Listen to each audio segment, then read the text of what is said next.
السلام علیکم ورحمۃ اللہ. لا حول ولا قوة الا باللہ. حسبنا اللہ ونعم الوکیل. یا حی یا قیوم برحمتک استغیث. لا الہ الا انت سبحانک انی کنت من الظالمین. ربنا آتنا من لدنک رحمہ وہیئ لنا من امرنا رشدا. اللهم صل على محمد وعلى آل محمد وأصحاب محمد وأزواج محمد وأمة محمد أجمعين إلى يوم الدين آمين. الحمد لله رب العالمين والصلاة والسلام على سيد الأنبياء والمرسلين وعلى آله وأصحابه وأزواجه وأمته أجمعين إلى يوم الدين. الحمدللہ آج 26 فروری 2023 کو سنڈے کے دن ہمارا یہ پبلک سیشن نمبر 83 منعقد ہونے جا رہا ہے. آپ کے یہ سوالات ریئل ٹائم پرچیوں کی شکل میں میرے پاس آ چکے ہیں. انہیں انشاءاللہ ہم بعد میں ڈسکس کریں گے. پہلے ایک کرنٹ افیئر کے طور پر کچھ عرصے سے ایک ایشو چل رہا ہے، میں چاہ رہا ہوں چلیں اس پہ بھی دو چار باتیں کر دوں. جو مفتی طارق مسعود صاحب کے حوالے سے ایک کنٹروورسی چل رہی تھی، آپ کو پتہ ہے کہ وہ اپنے منطقی انجام کے اوپر پہنچ گئی کچھ عرصہ پہلے. اس کے بعد پھر میں نے ان سے ریکویسٹ کی تھی کہ جب کبھی بھی آپ پنجاب آئیں تو ہم سے رابطہ کریں پراپر طریقے سے. انشاءاللہ تعالی آپ کو یہاں اکیڈمی میں انشاءاللہ تعالی مدعو کریں گے. تو پچھلے ویک وہ جہلم شہر کے ساتھ ہی ایک چھوٹا سا قصبہ ہے سرائے عالمگیر، آلموسٹ یہاں سے سمجھ لیں 2-3 کلومیٹر دور ہے.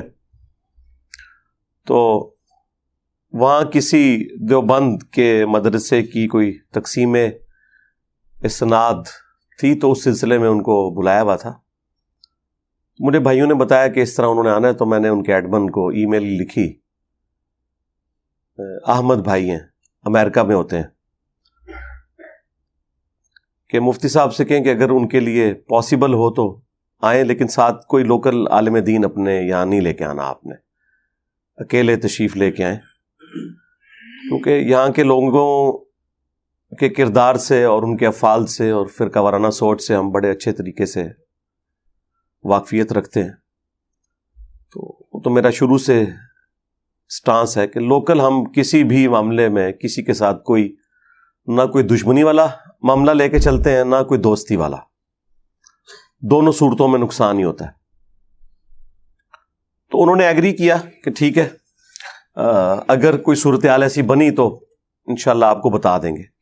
پھر جس دن انہوں نے آنا تھا اس سے ایک دن پہلے انہوں نے ای میل کی کہ اس دفعہ تو مفتی صاحب نے فوراً نکل جانا ہے، اس لیے نہیں آ سکیں گے، نیکسٹ وزٹ میں کوئی سلسلہ ایسا رکھ لیں گے. میں نے کہا ٹھیک ہے. لیکن یہ جو ساری صورتحال اس طرح کی چلتی ہے تو دونوں طرف سے بعض اوقات مس ہینڈلنگز ہونا شروع ہو جاتی ہیں.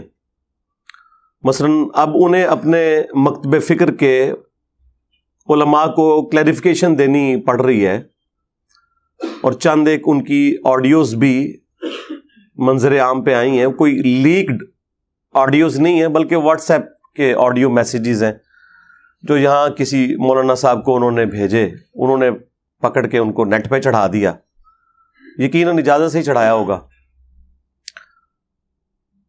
کہ جی اگر میں اکیڈمی جاؤں بھی، یا ہماری جو صلح والا معاملہ ہے اس کا قطعاً کوئی یہ مقصد نہ سمجھے کہ ہم نے اپنے عقائد چھوڑ دیے ہیں، ہمارے وہی عقائد ہیں.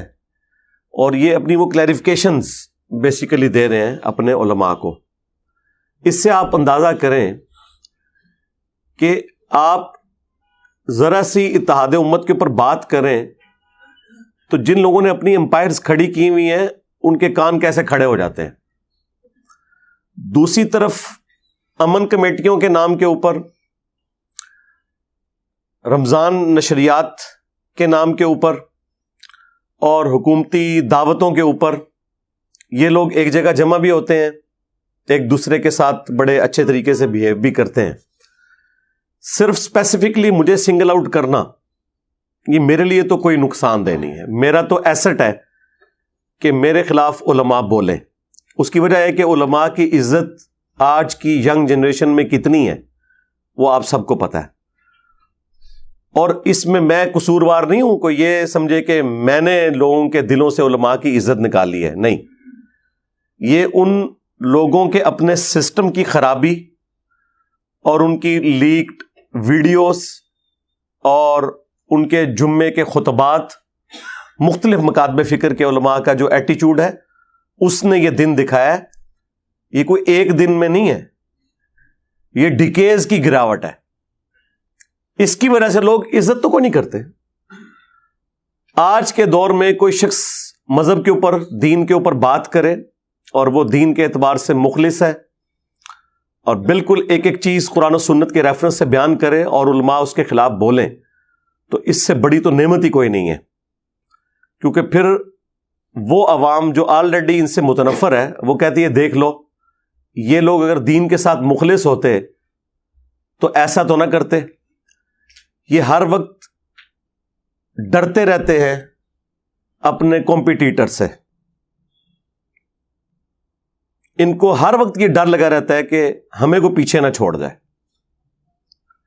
ایک طرف ان لوگوں کا حال دیکھیں کہ فخریہ بتاتے ہیں کہ فلاں غیر مسلم نے نبی صلی اللہ علیہ وآلہ وسلم کے بارے میں یہ کتاب لکھی ہے اور اس نے بتایا ہے کہ نبی صلی اللہ علیہ وآلہ وسلم اس پلانٹ ارتھ پہ سب سے کامیاب شخصیت ہیں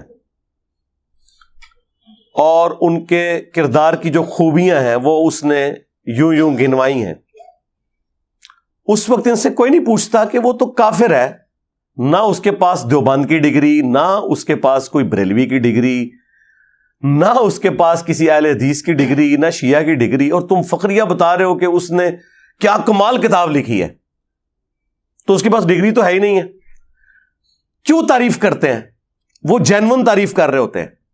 انہیں پتا ہوتا ہے کہ یار ڈگری ہے یا نہیں ہے, کمال کی بات کی ہے تو ہمارے مسلمان بھی نہیں لکھ سکے.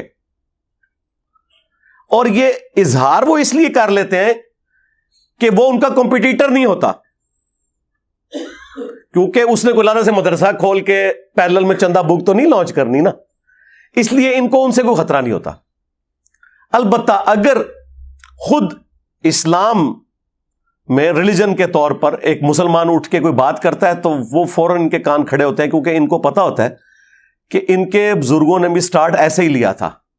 پہلے مشہور ہوئے, پھر ایک مدرسہ بنایا, پھر ایک چندہ بک بنائی, پھر اپنا ایک بورڈ لانچ کیا, پھر اپنے علماء کریٹ کیے, پھر مدارس کا ایک پورا نیٹ ورک قائم کیا, اور پھر ایک پورا فرقہ کھڑا ہو گیا, خواہ وہ دیوبند کا ہو, خواہ بریلویوں کا ہو, خواہ اہل حدیث کا یا شیعہ کا. اب چونکہ ان کے بزرگوں نے اسی طریقے سے اپنی امپائرز کھڑی کی ہیں تو یہ ہر ایک بندے کے بارے میں سمجھتے ہیں کہ وہ بھی یہی کچھ کرے گا. تو کسی حد تک میرا خیال ہے ان کی سوچ جسٹیفائی ہے.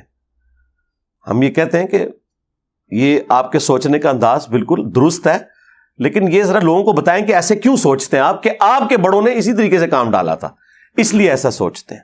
وہ کہتے ہیں ایسا ہو نہیں سکتا کہ کوئی بندہ اس طرح کا بھی ہو کہ نہ وہ فرقہ لانچ کرے, نہ وہ مسجد بنائے, نہ مدرسہ بنائے, نہ چندہ بک بنائے, الٹا اپنی جیب سے کھلائے. یہ ہو نہیں سکتا.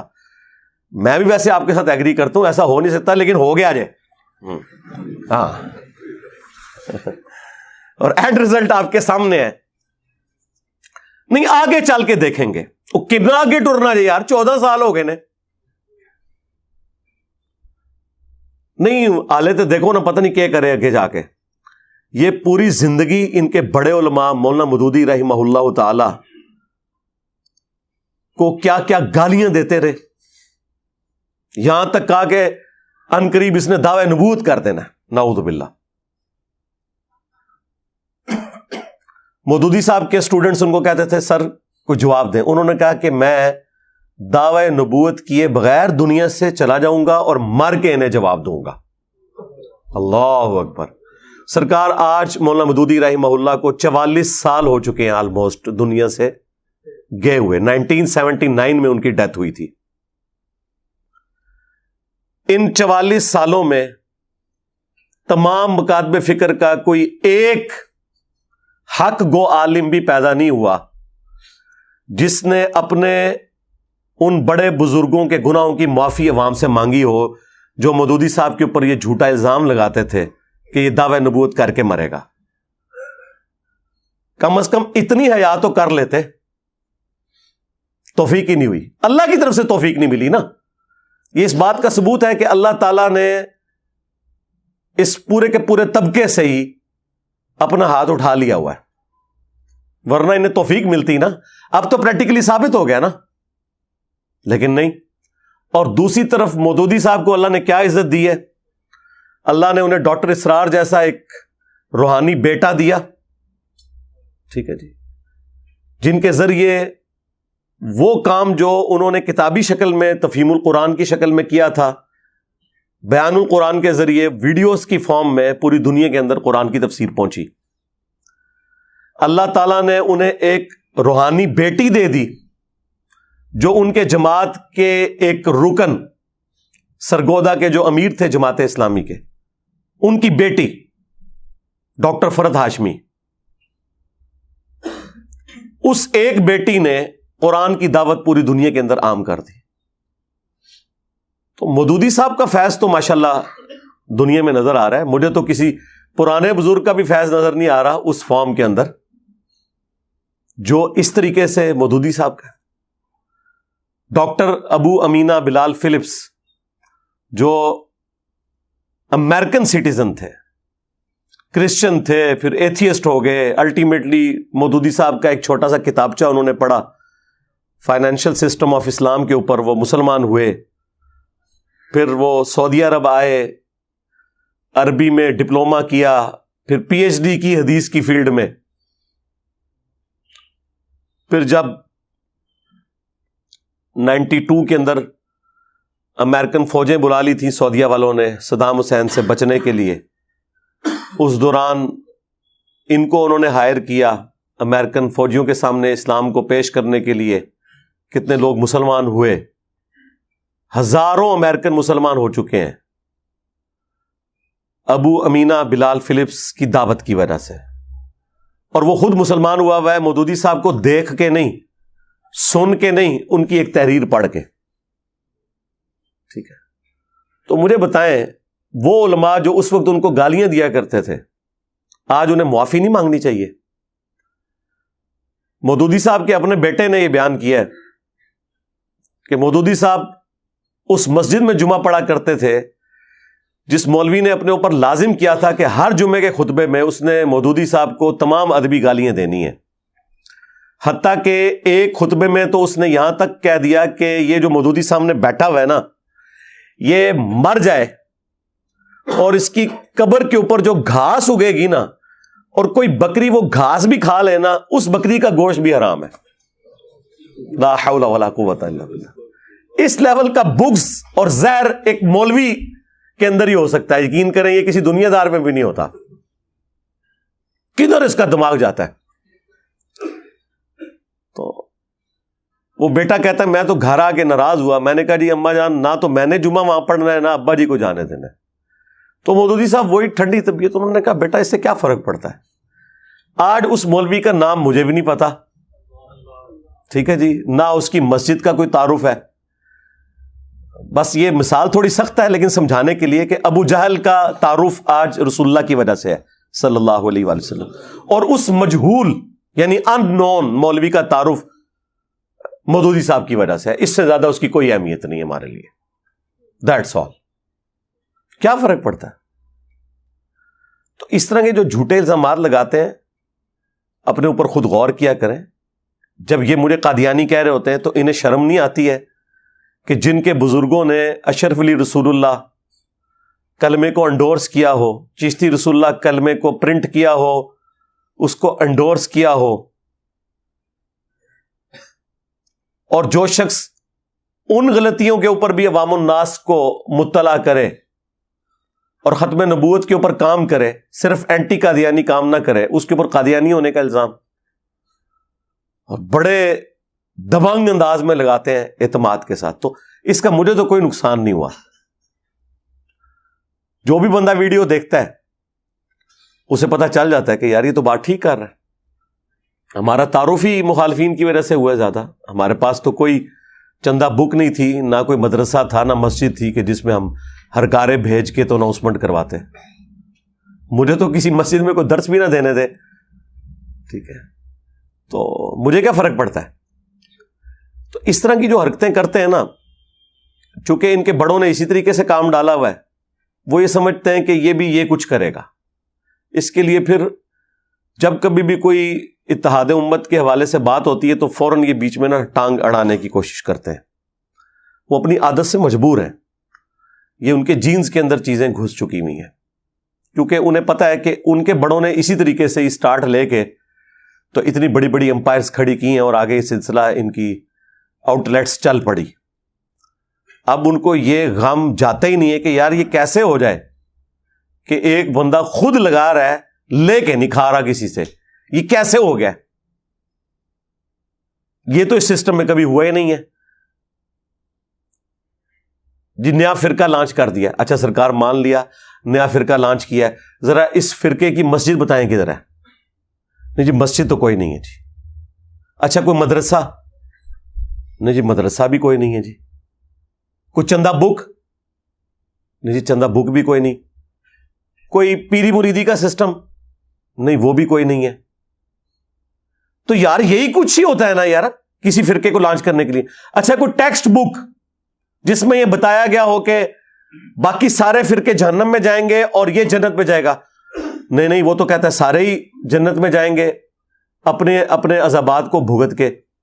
اچھا اس نے کوئی فتویٰ دیا ہو کہ فلاں کے پیچھے نماز ہوتی ہے فلاں کے پیچھے نہیں, نہیں نہیں وہ تو یہ کہتا ہے کہ ساروں کے پیچھے ہو جاتی ہے. تو ماموں پارٹی, ہاں اس سے بہتر کوئی ادبی طریقہ ہی نہیں ہے تمہیں مخاطب کرنے کا. اتنی باطل تعویلات وہی لوگ کر سکتے ہیں کہ جن کی نسبت ان لوگوں کے ساتھ ہو. تو ماموں پارٹی جب کوئی بھی نٹوریس چیز موجود نہیں اس بندے میں, پھر جان بوجھ کے اسے اسی کیٹیگری میں فال کروا رہے ہو جس گند کے اندر تمہارے بڑے رہے ہیں, تو شیم آن یو. اس سے زیادہ میں کیا کہوں گا. اور پھر دیکھیں آپس میں ان کا اتفاق اور اتحاد ہمارے اس پلیٹ فارم کی برکت سے کیسا ہوا ہے کہ کچھ عرصہ پہلے تو حسام الحرمین اور المحند اور البریلویہ ان کتابوں کو آپ دیکھیں یہ ایک دوسرے کو اسلام سے باہر نکالے ہوئے تھے. اعلی حضرت نے لکھا کہ ان کے کفر میں شک کرنے والا بھی کافر ہے. حسام الحرمین میں دیوبند کے بارے میں, اہل حدیث کے بارے میں چوتھا فرقہ وہابیہ شیطانیہ. دیکھیں ذرا کیسے کیسے نام رکھتے ہیں. اور یہ بڑے اس شیطان لعین کے فالوور ہیں جس طرح کے روافظ شیطان اتاق کے فالوور ہیں. اور جواب میں المحند میں انہوں نے لکھا کہ احمد بریلوی ان کی جماعت ایک شیطانی لشکر ہے جو ہم پہ حملہ آور ہوا. اور وہابیوں کے بارے میں لکھا یہ خوارج کی ایک جماعت ہے. آج دیکھ لیں ایک دوسرے کو مفتی صاحب, علامہ صاحب, حافظہ اللہ فلاں فلاں کہہ کے ایک دوسرے کے سٹیجز پہ جا رہے ہیں. یہ سارا کریڈٹ اگر کسی ناچیز کو جاتا ہے نا تو وہ میں ہوں. مجھ سے پہلے تو کبھی انہوں نے سوچا تھا, آپ نے سوچا تھا کہ دیوبند کو مدعو کیا جائے اہل حدیث کے سٹیجز سے؟ اہل حدیث تو دیوبند کو مشرک سمجھتے ہیں تقلید کی وجہ سے, اور دیوبندی بریلوی تو انہیں ملکہ وکٹوریہ کی پیداوار سمجھتے ہیں. آج ایک دوسرے کے چینلز پہ ویڈیوز شیئر ہوتی ہیں. تو یار یہ اتحاد امت تو ہم نے الحمدللہ انڈائریکٹلی کروا دیا ہے. اب میں لاجیکلی بات کروں گا, ہمارے اس پلیٹ فارم میں کون سی ایسی خرابی ہے کہ جس کی انٹینسٹی تمہارے فرقوں کی گمراہیوں سے بڑھ کے ہو؟ کوئی ایک بات ایسی بتا دو. مثلا بریلویوں کو اگر مجھ سے کوئی شکایت ہے تو مجھے یہ بتائیں کہ میرے اندر کون سا ایسا جرم ہے جو دیوبند اور اہل حدیث سے بھی بڑھ گیا ہوا ہے. جس کی وجہ سے میں زیادہ مردود ہوں. میں تو تمہارے امام کو اعلی حضرت کہتا ہوں, انہوں نے کبھی اعلی حضرت کہا؟ یہ فرق دیکھا آپ نے؟ میں نے جب بھی کہا اعلی حضرت امام احمد رضا بریلوی صاحب کے بغیر میں نے بولا نہیں. تو پھر اب تمہیں مسئلہ کیا ہے؟ دیوبند کو کیا تکلیف ہے؟ میرے اندر کون سی ایسی خرابی موجود ہے جو بریلویوں سے بھی گئی گزری ہے؟ کوئی بتائیں. ریشو پروپورشن کے اعتبار سے, اور ریشو پروپورشن یہ ہوگی سب سے پہلے اللہ تعالی کی ذات, کہ اللہ کے ساتھ جو آپ کی کمٹمنٹ ہے عقیدہ توحید کے حوالے سے, اخلاص کے حوالے سے, وہ بتائیں اس میں کہاں آپ کو ہم میں ایسا نقص نظر آیا ہے تو ہم اپنی غلطی کی اصلاح کریں گے. کل تک تو اہل حدیث کہتے تھے کہ جی توحید جس کی ٹھیک ہے نا, باقی ساری چیزیں ٹالریٹ کریں گے. تو اہل حدیثوں سے میں پوچھوں گا کہ تمہاری توحید بھی اتنی مضبوط نہیں ہے جتنی ہماری اور ہمارے اسٹوڈنٹس کی ہے. آج ماموں کی محبت نے تمہیں اس طرح گمراہ کر دیا جس طرح کہ بنی اسرائیل کو بچڑے کی محبت نے کر دیا تھا اور انہیں پلا دی گئی تھی, اور وہ اس لیول پہ اتر آئے کہ سورۃ النساء میں اللہ تعالیٰ فرماتا ہے کہ یہ یہودی کہتے ہیں کہ مسلمانوں سے تو مشرکین عرب بہتر ہیں, حالانکہ یہودیوں کو پتا تھا کہ مشرکین عرب حضرت موسیٰ علیہ السلام کو نہیں مانتے, اور مسلمانوں کا تو ایمان ہی مکمل نہیں ہوتا موسیٰ علیہ السلام کے بغیر. لیکن نہیں, گیر الٹا لگ گیا, اور آج سیم وہی کام اہل حدیث کر رہے ہیں کہ وہ کہتے ہیں نہیں جی بریلوی بھی بہتر ہیں, دیوبندی بھی بہتر ہیں, شیعہ بھی بہتر ہیں, یہ سب سے بدتر ہے. کیوں؟ توحید نہیں, توحید تو بہت اچھی ہے. پھر کیا مسئلہ ہو گیا؟ تقلید نہیں جی, نہیں تقلید والا بھی کوئی ایشو نہیں ہے. مسئلہ کیا ہے؟ مسئلہ ماموں. اس کا مطلب ہے کہ ماموں کا درجہ اللہ, اس کے رسول, اہل البیت, خلفائے راشدین سے بڑھ کر ہے. جب اس لیول پہ کوئی بندہ پہنچ جائے تو اسے یہی کہا جائے گا کہ تیرے لیے اس کی محبت آراستہ کر دی گئی جس طرح کے بنو اسرائیل کے لیے بچڑے کی محبت آراستہ کر دی گئی تھی. بس اس سے زیادہ تجھے کیا کہا جائے؟ ورنہ ریشو پروپورشن تو ہونا چاہیے تھا. گمراہی میں ہمارا آخری نمبر ہوتا جب توحید بھی ان سے بہتر جنہیں تم گمراہ سمجھو, عقیدہ رسالت بھی ان سے بہتر جنہیں تم گمراہ سمجھو. اب کیا مسئلہ ہے؟ بریلویوں سے پوچھ لیں کہ یار کیا دیوبند اور اہل حدیث کے بزرگوں نے جو رسول اللہ کی شان میں گستاخیاں کی, کیا انجینئر صاحب ان گستاخیوں کو گستاخیاں نہیں کہتے؟ ہاں جی کہتے ہیں. تو کل تک تو تم کہتے تھے کہ جو شخص گستاخ رسول نہ ہو وہ ہمارا امام ہے. آج تمہیں کیا تکلیف ہے؟ کیا مسئلہ بن گیا؟ نہیں وہ ہمارے بابوں کو کہتا ہے. کیا کہتا ہے؟ اب یہ بتاتے ہوئے انہیں شرم آتی ہے. وہ کہتے ہیں نہیں, وہ کہتا ہے جو کوئی کتابیں بدل چکی ہیں. نہیں چھاڑ دو, انہیں ہی بدلی ہیں نا کتاباں. کچھ سال پہلے تک مناظرے کر رہے سو. ہاں نہیں کتابوں میں تو لکھا ہوا ہے تو نکال دیا آپ نے.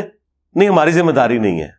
آپ کی ذمہ داری صرف انجینئر صاحب کے خلاف وی لاگز بنانا ہے, ان پرنٹنگ پریس کے خلاف وی لاگز بنانا نہیں ہے کہ جو اس طرح کی چیزیں آج تک چھاپ رہے ہیں.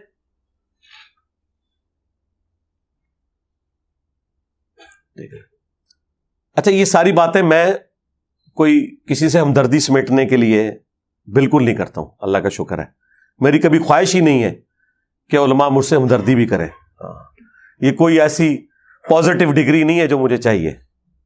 میں صرف ان کی آخرت کے حوالے سے انہیں آر دلاتا ہوں کہ اب بھی آپ کے پاس ٹائم ہے, چھوڑ دیں.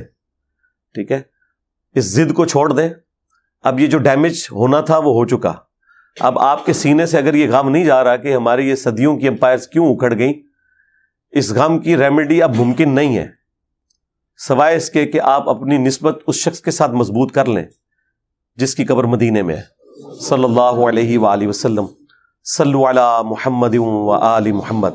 اللہم صلی علی محمد وعلی آل محمد واصحاب محمد وازواج محمد اجمعین الی یوم الدین.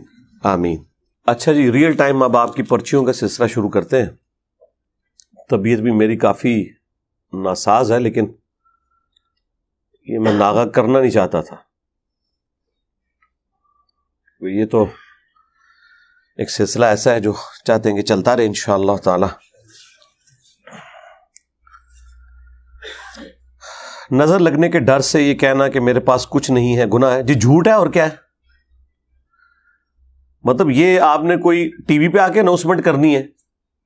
اگر کوئی شخص آپ سے آ کے مانگتا ہے تو قرآن نے تو یہ کہا ہے کہ اگر آپ خود مفلس ہیں، نہیں دے سکتے، تو کم از کم اچھے طریقے سے اس کو ٹریٹ کریں مانگنے والے کو.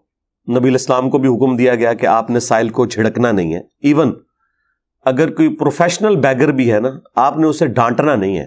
ڈانٹنے کی آپ کو اجازت نہیں ہے. یہ ضرور آپ کہہ سکتے ہیں کہ بھائی اللہ تعالیٰ آپ کی مصیبت آسان کرے، ٹھیک ہے، اتنی آپ دعا اسے ضرور دیں. لیکن ڈانٹنے کا حق آپ کو کس نے دیا ہے؟ یہ آپ کا حق ہے کہ آپ اپنی جیب ڈھیلی نہ کریں. ڈانٹنے کا حق تو کسی نے نہیں دیا. ہاں یہ کر سکتے ہیں کہ اگر وہ صحت مند ہے اور آپ کے پاس کوئی جاب اویلیبل ہے، کوئی مزدوری اویلیبل ہے، وہ اسے آفر دے سکتے ہیں، لیکن ڈانٹ نہیں سکتے.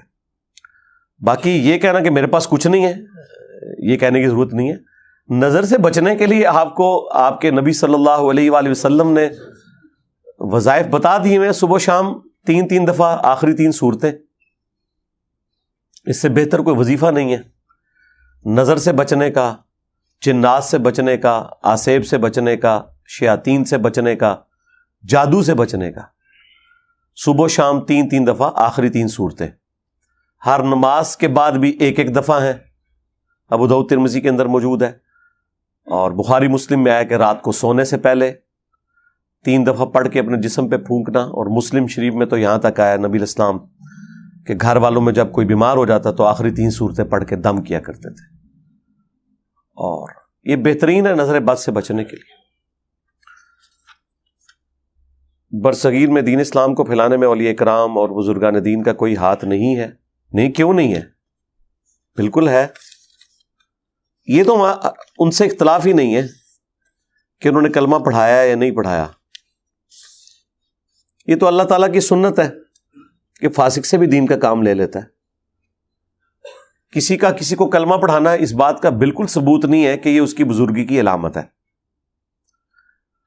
اب یہ ایبسولوٹ میں جملہ بولوں تو جن لوگوں کی عقیدت بزرگوں سے وابستہ ہے وہ تو کہیں گے یار دیکھو یہ کتنی بڑی عجیب بات کر رہا ہے. تو ابھی ان کو میں ٹیسٹر لگا کے چیک کر لیتا ہوں.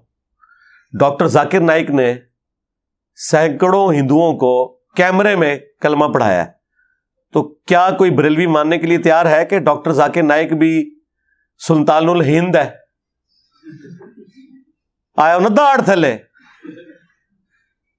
وہاں کیا کہیں گے؟ نہیں، وہ بخاری مسلم میں حدیث ہے کہ اللہ تعالیٰ فاسق سے بھی دین کا کام لے لیتا ہے. جی جی جی جی جی بالکل بالکل صحیح کہہ رہے. یعنی جو کرائٹیریا آپ نے اپنے لیے سیٹ کیا ہوا ہے، جب دوسرا کوئی شخص آتا ہے تو آپ اپنا وہ معیار ہی بدل لیتے ہیں. تو دلیل قرآن و سنت ہے. اس سے بھی بڑھ کر جرمنی میں کتنے جرمن ہیں جنہیں قادیانیوں نے کلمہ پڑھایا ہے، اور سو کالڈ جو وہ اسلام سمجھتے ہیں اس اسلام میں انہوں نے داخل کیا ہے. تو یہ لوگ مان لیں گے؟ نہیں. تو یہاں پہ حنفی صوفی بزرگوں نے حنفیت پھیلائی اسلام کے اندر ایک فرقے کے طور پر. بالکل اس میں کون سے شک والی بات ہے. اور اگر اس کی کوئی علمی گراؤنڈز تھیں تو آج تو ماشاء اللہ تعالی لاکھوں علماء ان کے پاس موجود ہیں، لاکھوں مدارس ان کے پاس موجود ہیں. آئے میدان عمل میں ایک پلیٹ فارم کا یہ مقابلہ نہیں کر پا رہے. ہم بتاتے ہیں قرآن میں لکھا ہوا ہے، یہ بتاتے ہیں جی فتاوی عالمگیری شریف میں ہے. ہم بتاتے ہیں بخاری میں آیا ہے، یہ کہتے ہیں رد المختار میں لکھا ہے. ہم کہتے ہیں مسلم میں ہے، یہ کہتے ہیں در مختار شریف میں ہے. اور پھر کلیم اپنے آپ کو اہل سنت کر رہے ہیں. وہ کون سے اہل سنت یار؟ اگر قرآن بخاری مسلم میں تمہارا دین موجود نہیں ہے، ویسے اللہ کا شکر ہے کہ یہ دعوت اگر 8 سے 1000 سال پہلے اس طریقے سے لانچ ہوتی نا، اور اس وقت بھی یوٹیوب ہوتی، تو آج بخاری مسلم سنیوں کی کتابیں نہ ہوتی، یہ لوگ اعلان برات کر چکے ہوتے۔ اب یہ اعلان برات بھی نہیں کر سکتے، نگل بھی نہیں سکتے، تھوک بھی نہیں سکتے۔ اچھا، یہ محاورتاً باتیں ہوتی ہیں۔ اگلے دن ایک بیوقوف آدمی نے نیچے کامنٹس کیے، دیکھو جی حدیث کو کہہ رہا ہے نہ نگل سکتے ہیں نہ تھوک سکتے ہیں۔ یہ لوگوں کی ذہن کی پستی کا لیول دیکھیں۔ یہ جب محاورتاً کوئی بات ہوتی ہے وہ اسی طریقے سے ہوتی ہے، جس طرح ہم کہتے ہیں فلاں فلاں کا یار غار ہے، کیا اس سے مراد کوئی یہ لیتا ہے کہ یہ فلاں شخص کو رسول اللہ مان رہا ہے اور فلاں کو ابو بکر مان رہا ہے؟ نہیں، بلکہ ایک کلوزنس کے لیے بتایا جاتا ہے کہ جس طرح نبی صلی اللہ علیہ وآلہ وسلم کے لیے سیدنا ابو بکر ایک قریبی ساتھی تھے، اس طرح اس شخص کے لیے فلاں شخص ایک قریبی ساتھی ہے۔ اس بات کی تھیم کے اوپر توجہ دی جاتی ہے، اس سے اس طرح کا رزلٹ نہیں نکالا جاتا۔ تو اللہ کا شکر ہے اب لوگوں کو سمجھ آ رہی ہے۔ تو یہ جو آپ نے لکھا نا کہ بزرگان دین کا کوئی ہاتھ ہے کہ نہیں، ہاتھ کیا ہے جی، پورا ہاتھ ہے یار۔ یہ ایک ہی بندہ گھر سے ساری پرچیاں لکھ کے لے آیا، قومی ترانہ اور اپنے والدین یا اساتذہ کے ادب کے لیے کھڑا ہونا جی جائز ہے۔ یہ جو لوگ ناجائز کہہ رہے ہیں وہ ان لوگوں کے اپنے ایک جذباتی دنیا ہے، ان کو مبارک ہو۔ جو ناجائز ہونے والی بات ہے وہ کوئی نہیں ہے، وہ جو حدیث شریف ہے وہ بالکل ڈیفرنٹ کانٹیکسٹ میں ہے، جو جامع ترمذی میں ہے کہ جس شخص کی یہ خواہش ہو کہ لوگ اس کے استقبال میں کھڑے ہو جائیں، وہ اپنا مقام جہنم میں دیکھ لے۔ ٹھیک ہے، یہ حدیث ہی بتا رہی ہے کہ جس شخص کے لیے لوگ کھڑے ہو رہے ہیں نا، یہ اس سے متعلق حدیث ہے، نہ کہ کھڑے ہونے والوں سے متعلق۔ ورنہ تو حدیث یہ ہونی چاہیے تھی کہ جو شخص کسی کے استقبال کے لیے کھڑا ہو وہ جہنمی ہے، ٹائم قیامت تک ہے، کوئی ضعیف روایتی لے آئے۔ تو اس کا مطلب یہ بتایا جا رہا ہے کہ جو وہ شخص ہے نا، وہ اپنے اندر تکبر نہ پیدا کرے، ویسے اسے کوئی پروٹوکول دینا چاہتا ہے وہ لوگوں کا رائٹ ہے۔ جامع ترمذی میں ایک اور حدیث ہے، انس بن مالک کہتے ہیں کہ ایک شخص ہم میں آتا تھا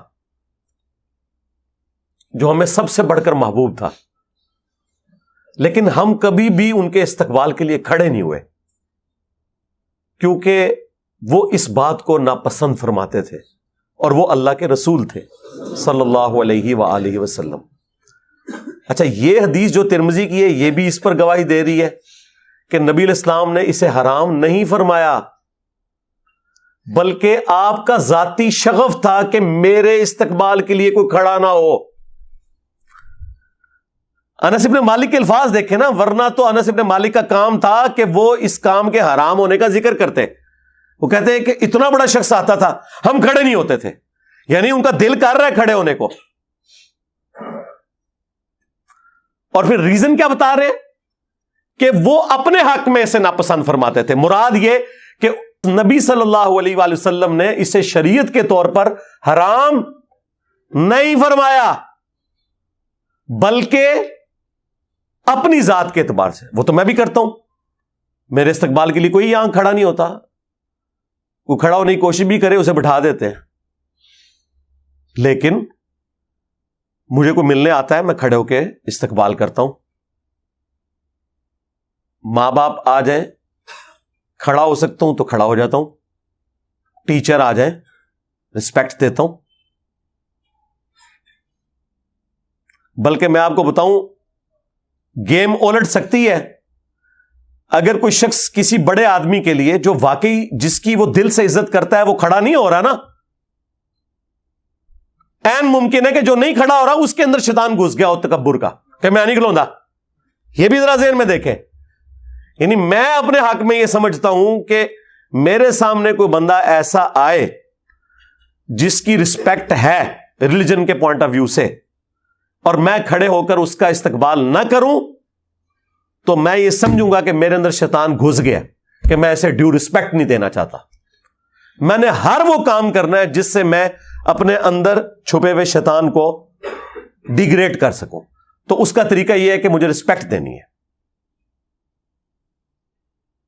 غامدی صاحب کے آئے داماد حسن الیاس بھائی، نہ صرف میں نے کھڑے ہو کے انہیں ریسیو کیا بلکہ اپنی جو مین چیئر تھی اس کے اوپر ان کو بٹھایا، خود سائڈ پہ بیٹھا.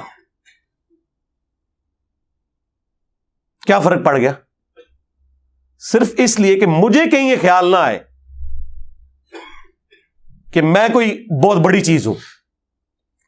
تو اندر کی میں مارتے مارتے یہ نہ ہو کہ سب سے بڑی میں آپ کے اندر ہو جائے، میں نے ایسے کھلونا ہی نہیں جی. یہ آپ کیا میسج دے رہے ہیں کسی کو؟ رہا اس کا معاملہ تو آپ کے پاس کون سا تھرمامیٹر ہے چیک کرنے کا کہ اس کے دل کے اندر یہ تمنا ہے کہ لوگ اس کے لیے کھڑے ہوں؟ نہیں ہے نا. تو آپ ڈیو رسپیکٹ دیں اپنے ٹیچرز کو بھی، علماء کو بھی، جن سے آپ دین سیکھتے ہیں، یا آپ ان سے کالج اور یونیورسٹی کی تعلیم حاصل کرتے ہیں، یا آپ کے ماں باپ ہیں، یا آپ سے عمر میں بڑے ہیں. اس میں کوئی عیب والی بات نہیں ہے. کن چیزوں میں امت کو الجھا دیا ہے یہ بعض لوگوں نے، میں بڑا حیران ہوتا ہوں. اس کے اندر یعنی شرک کو داخل کر دیا. بھائی یار خدا کے لیے اللہ سے ڈر جاؤ. یہ تو الٹا آپ کے اندر تکبر آیا ہوا ہے. صحیح مسلم میں حدیث ہے جس کے دل میں رائی کے دانے کے برابر بھی تکبر ہوا نا وہ جنت میں نہیں جائے گا. جی تو صحابہ نے عرض کیا اللہ کے رسول بعض اوقات ہماری خواہش ہوتی ہے کہ ہمارے کپڑے اچھے ہوں، جوتیاں اچھی ہوں، گیٹ اپ اچھا ہو، کیا یہ بھی تکبر ہے؟ تو آپ نے فرمایا یہ تکبر نہیں ہے. اللہ بھی خوبصورت ہے اور خوبصورتی کو پسند فرماتا ہے. تکبر یہ ہے کہ تم حق بات سے اناد کرو، یعنی دل نے گواہی دے دی نا یہ بات ٹھیک ہے، پھر بھی تم نہ مانو. واقعی اس سے بڑا تو تکبر ہو ہی نہیں سکتا نا کہ قرآن و سنت کی کوئی بات آ جائے اور بندہ کہ میں نے نہیں ماننی. اور اللہ کے فضل سے، بلکہ کہنا چاہیے اللہ کے غضب سے، دیندار طبقے میں یہ بات پائی جاتی ہے کہ آپ اسے بخاری مسلم سے نماز کا طریقہ بھی بتا دیں، کیسا تکبر اس کے اندر جھلکتا ہے. اس نے نہیں رفع الیدین پھر بھی شروع کرنا، تیرے ہوتے جنم لیا ہوتا، رفع الیدین پھر بھی نہیں سی تو کرنا. اسے دکھا دیں ایاک نعبد و ایاک نستعین، اس نے پھر بھی بابوں کو ہی پکارنا ہے. یہ تکبر. تو فرمایا تکبر یہ ہے کہ تم حق بات سے اناد کرو اور دوسروں کو حقیر جانو.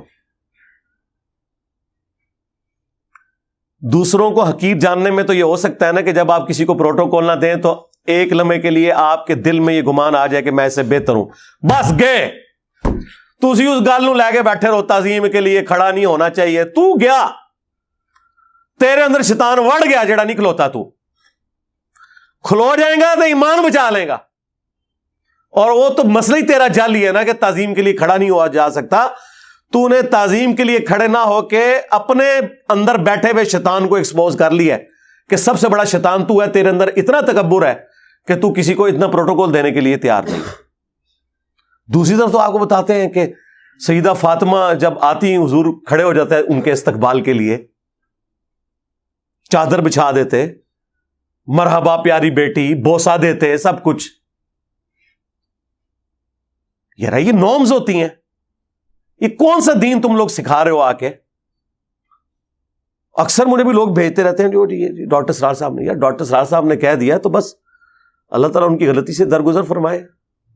ٹھیک ہے، غلطی کسی کو بھی لگ سکتی ہے. بخاری مسلم دونوں میں حدیث ہے. سعد ابن معاذ رضی اللہ تعالیٰ عنہ اوس کے سردار تھے. یہ دو ڈومیننٹ بندے ہیں سعد نام کے انصار مدینہ میں سے، سعد ابن معاذ اور سعد ابن عبادہ. سعد ابن معاذ اوس کے سردار اور سعد ابن عبادہ خزرج کے سردار. ان دونوں کی وجہ سے ہی اسلام پھر پھیلا ہے. تو سعد ابن معاذ کو غزوہ خندق کے موقع پر ایک تیر لگا ان کے گھٹنے میں. زخم لگ گیا ان کو. پھر انہوں نے دعا بھی کی تھی کہ اے اللہ اگر مشرکین عرب سے کوئی جنگ اب باقی نہیں ہے نا نبی علیہ السلام کی، اور عرب کی سرزمین میں آپ کا غلبہ ہو چکا، تو اسی زخم سے مجھے شہادت کی موت دے دینا. اور وہ ان کا زخم پھر دوبارہ سے کھل گیا اور وہ شہید ہو گئے اس میں. کیونکہ خندق کے موقع پر ہی بخاری میں آتا ہے حضور نے یہ کہہ دیا تھا کہ یہ آخری دفعہ مشرکین عرب آئے ہیں اب یہاں، اب تم ان پہ چڑھائی کرو گے. اور وہی ہوا کہ دیکھیں نا، اس سے پہلے وہ بدر میں آئے، احد میں آئے، خندق میں آئے، لیکن اس کے بعد نبی علیہ السلام ہی گئے. پہلی دفعہ تو صلح حدیبیہ ہو گئی اور اس کے بعد پھر فتح مکہ ہوئی. تو اب جب ان کے گھٹنے پہ تیر لگا ہوا تھا، بنو قریظہ کا فیصلہ کر کے وہ جب واپس آئے، وہ اپنے گدھے پہ سوار تھے، تو نبی علیہ السلام نے ان کے قبیلے کے لوگوں سے فرمایا قوموا الی سیدکم، اپنے سردار کی طرف کھڑے ہو جاؤ. تو وہ کہتے ہیں کہ جی اس سے مراد کو استقبال کے لیے کھڑا ہونا نہیں تھا، وہ اس لیے تھا کہ تاکہ انہیں زخمی حالت میں گدھے سے نیچے اتارا جاتا. ورنہ نبی علیہ السلام کہتے قوموا لسیدکم، اپنے سردار کے لیے کھڑے ہو جاؤ. یہ تو تھا اپنے سردار کی طرف کھڑے ہو جاؤ. یار نبی علیہ السلام کیٹاگوریکل سٹیٹمنٹ دے رہے ہیں. اگر ان کو اتارنا ہوتا تو حضور 2 بندوں کی ڈیوٹی لگاتے، پورے قبیلے کو کہتے. ایک بندے کو گدھے سے اتارنے کے لیے پورے قبیلے کو کہا جا رہا ہے کہ اپنے سردار کی طرف کھڑے ہو جاؤ. ایک پروٹوکول کے لیے اتارنا بھی مقصود تھا، لیکن ایک پروٹوکول دینا بھی رہا. خود نبی علیہ السلام، میں نے آپ کو پہلے بتایا، آپ کی اپنی ذاتی پسند ناپسند اپنی جگہ، لیکن نبی علیہ السلام نے کبھی اس طرح کے معاملات امت کے اوپر امپوز نہیں کیے جو آپ کی ذاتی شخصیت سے متعلق ہوتے تھے. یہ 2 الگ چیزیں ہیں. تو یہ حدیث واضح ثبوت ہے.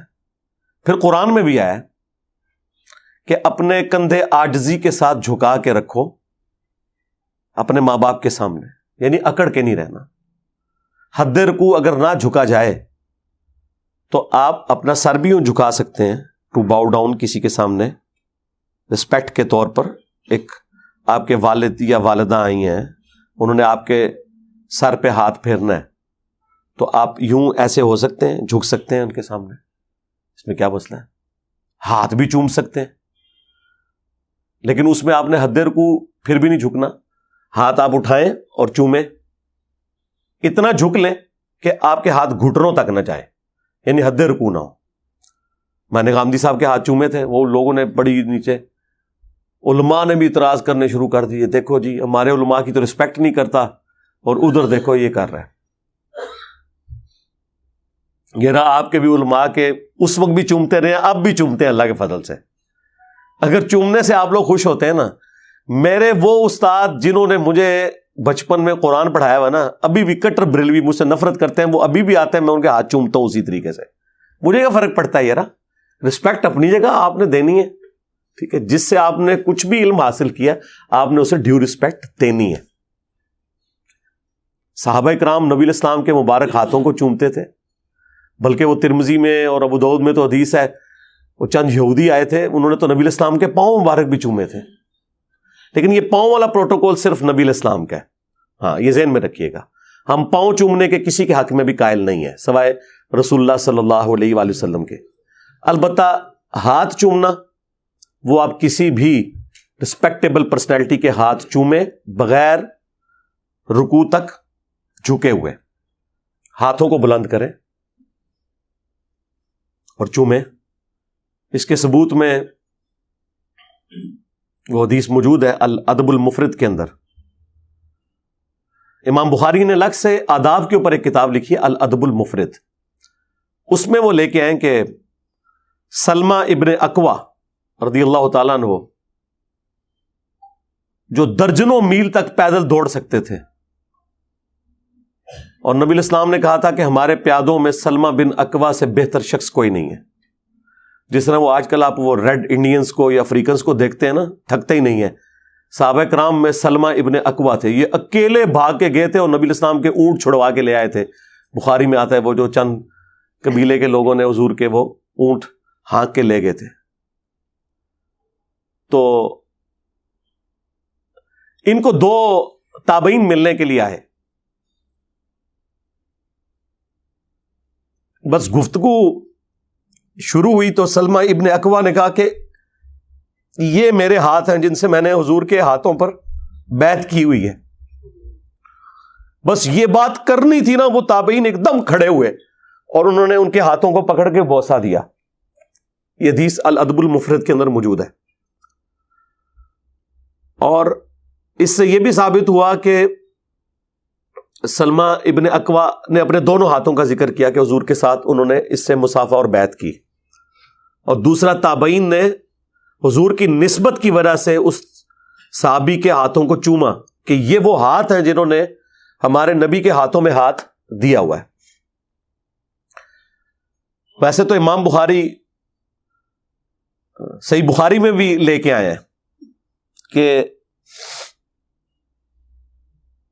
ابن مسعود کہتے ہیں کہ نبی الاسلام نے اپنے دونوں مبارک ہاتھوں میں میرا ہاتھ لے کے مجھے تشہد تعلیم فرمایا تھا. التحیات للہ والصلوات والطیبات. اس پہ امام بخاری نے باب باندھا ہے 2 ہاتھ سے مصافحہ کا مشروع ہونا. امام بخاری نے اسے ثابت کیا ہے کہ نبی الاسلام سے یہ اصلاً ثابت ہو گیا کہ آپ نے ایک صحابی کے ہاتھ کو اپنے دونوں ہاتھوں میں لیا. اب یہ جب ہم اہل حدیث کو بتاتے ہیں کہ یار یہ تو بخاری میں لکھا ہوا ہے, اوپر امام بخاری نے اس سے رزلٹ بھی نکالا ہے, ایون اوپر چیپٹر کی ہیڈنگ میں وہ لے کے بھی آئے ہیں اسلاف کے بارے میں کہ وہ 2 ہاتھ سے مصافحہ کرتے تھے. اب لیکن چونکہ اب انہوں نے ایک ضد بنائی ہوئی ہے,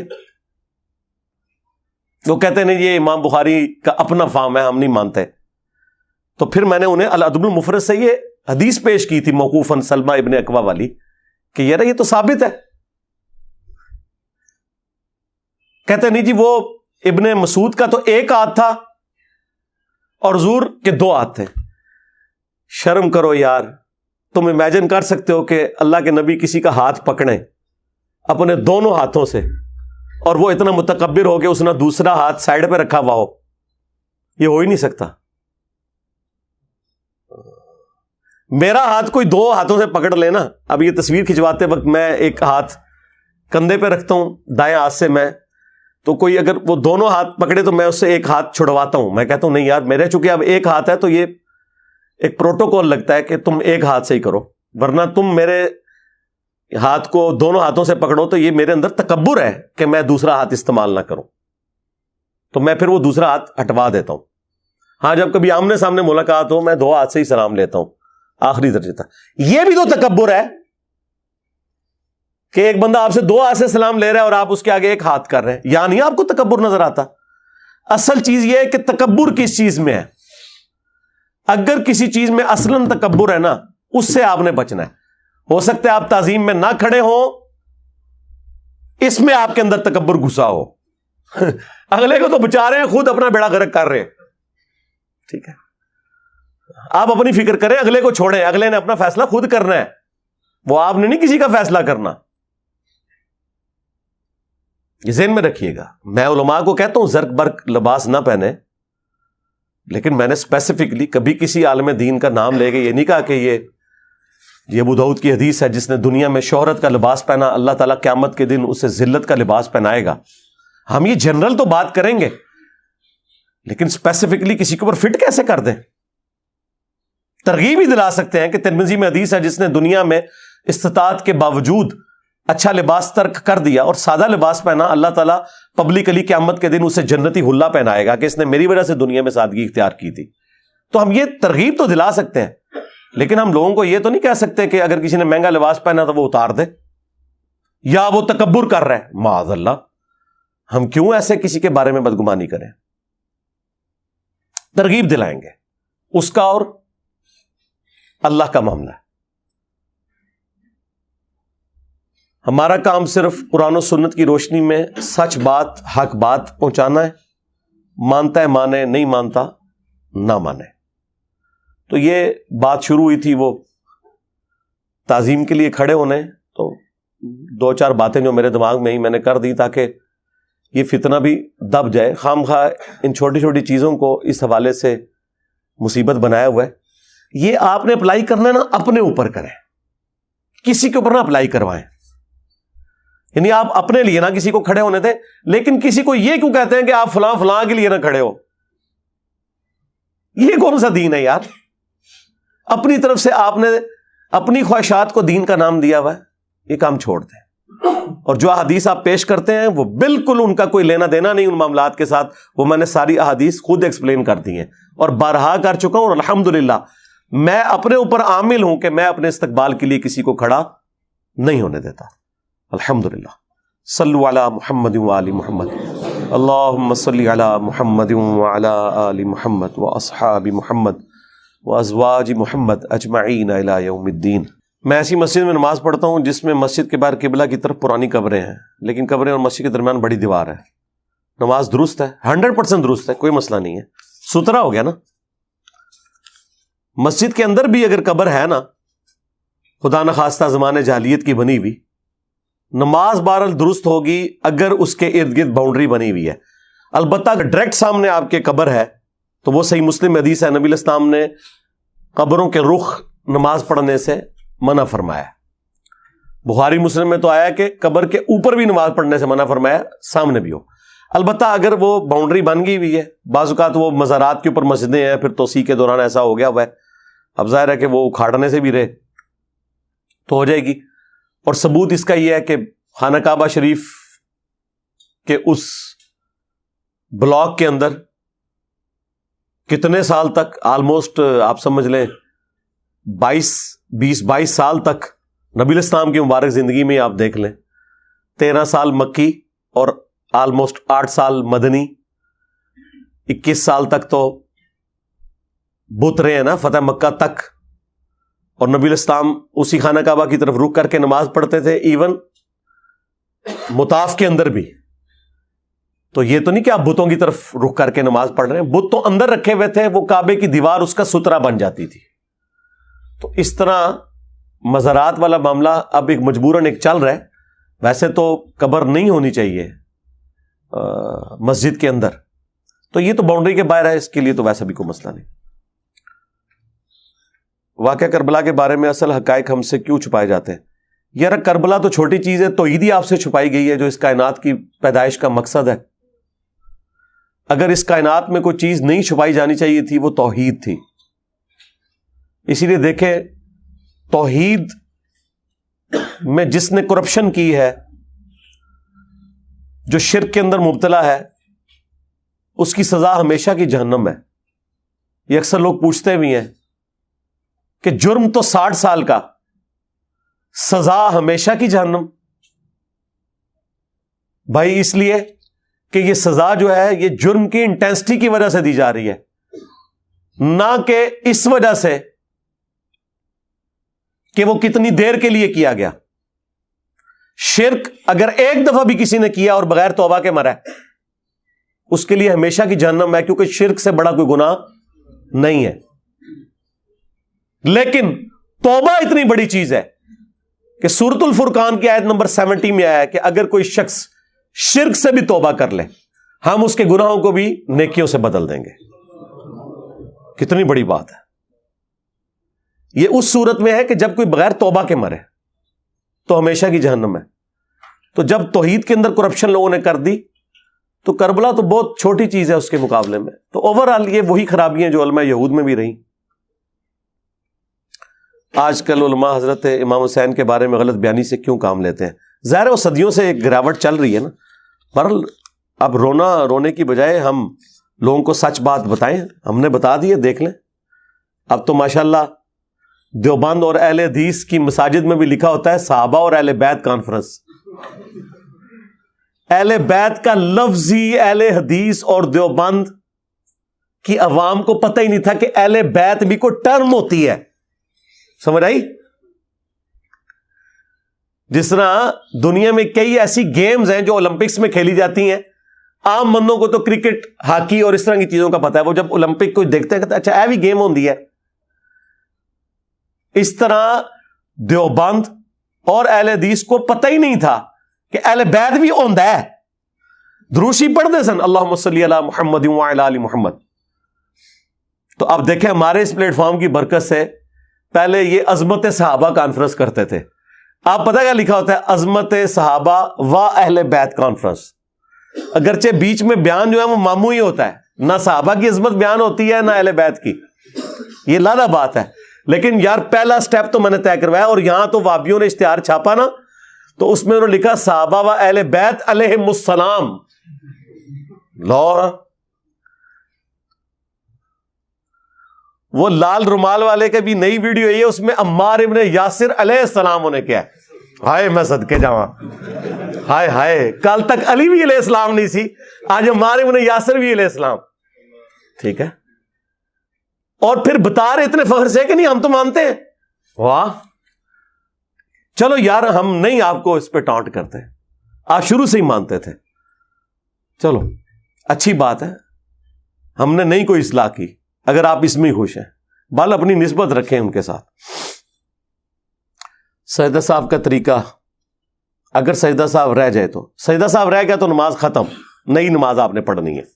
اور رہنے سے مراد یہ ہے کہ آپ کو اگلی نماز میں جا کے یاد آیا, یہاں نماز پڑھی, سلام پھیرنے کے تھوڑی دیر بعد آپ کو یاد آ گیا, تو آپ کر سکتے ہیں ادھر بیٹھے بیٹھے. بعض اوقات کسی کی امام کے پیچھے رکعت ایک رہ گئی ہوتی ہے, وہ امام کے ساتھ ہی سلام پھیر دیتا ہے, وہ بھی بیچارے سمجھتے ہیں آپ تو پھیر دیا, پھیر کیا دیا, آپ اٹھ کے باہر بھی چلے جائیں نا, کوئی مسئلہ نہیں ہے, واپس آئیں, ایک رکعت رہ گئی ہے پوری کریں اور اینڈ پہ سجدہ صاحب کریں, نماز درست ہے. بخاری مسلم میں نبی الاسلام تو 2 رکعتیں پڑھا کے زور کی باہر نکل گئے تھے. صحابہ نے کہا یا رسول اللہ نماز کام ہو گئی ہے, آپ بھول گئے ہیں. آپ نے کہا نہ تو نماز کام ہوئی نہ میں بھولا ہوں, یعنی حضور یہ بھی بھول گئے کہ آپ بھول چکے ہیں. یہ بزرگوں کا علم غیب لے کے بیٹھے ہوئے, کتنے دماغ گیا ہے میرا, کہتے نا دماغ کتنے جانا ہے.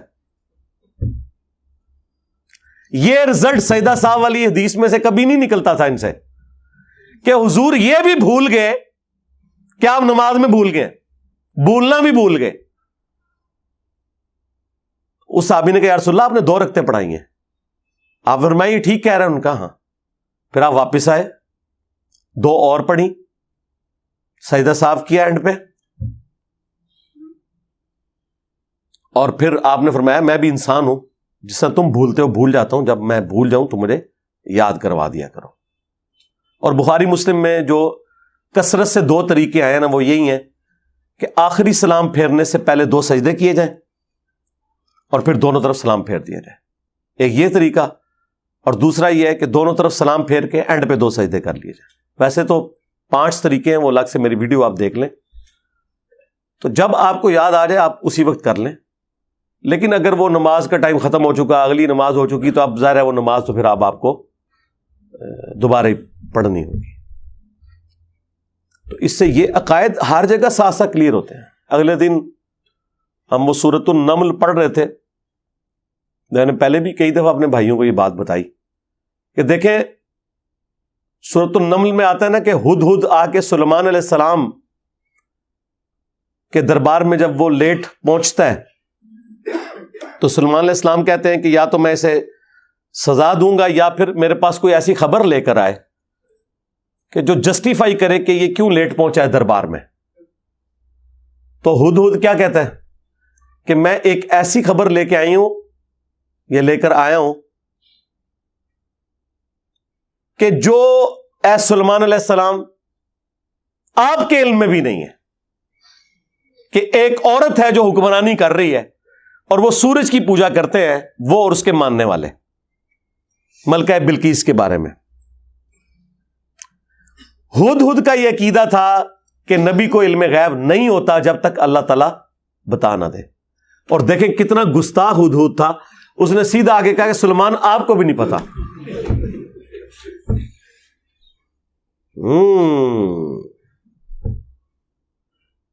پورا قرآن گستاخی سے بھرا پڑا ہوا ہے. اگر یہ لوگ جو عقیدے انہوں نے کلیم کیے ہوئے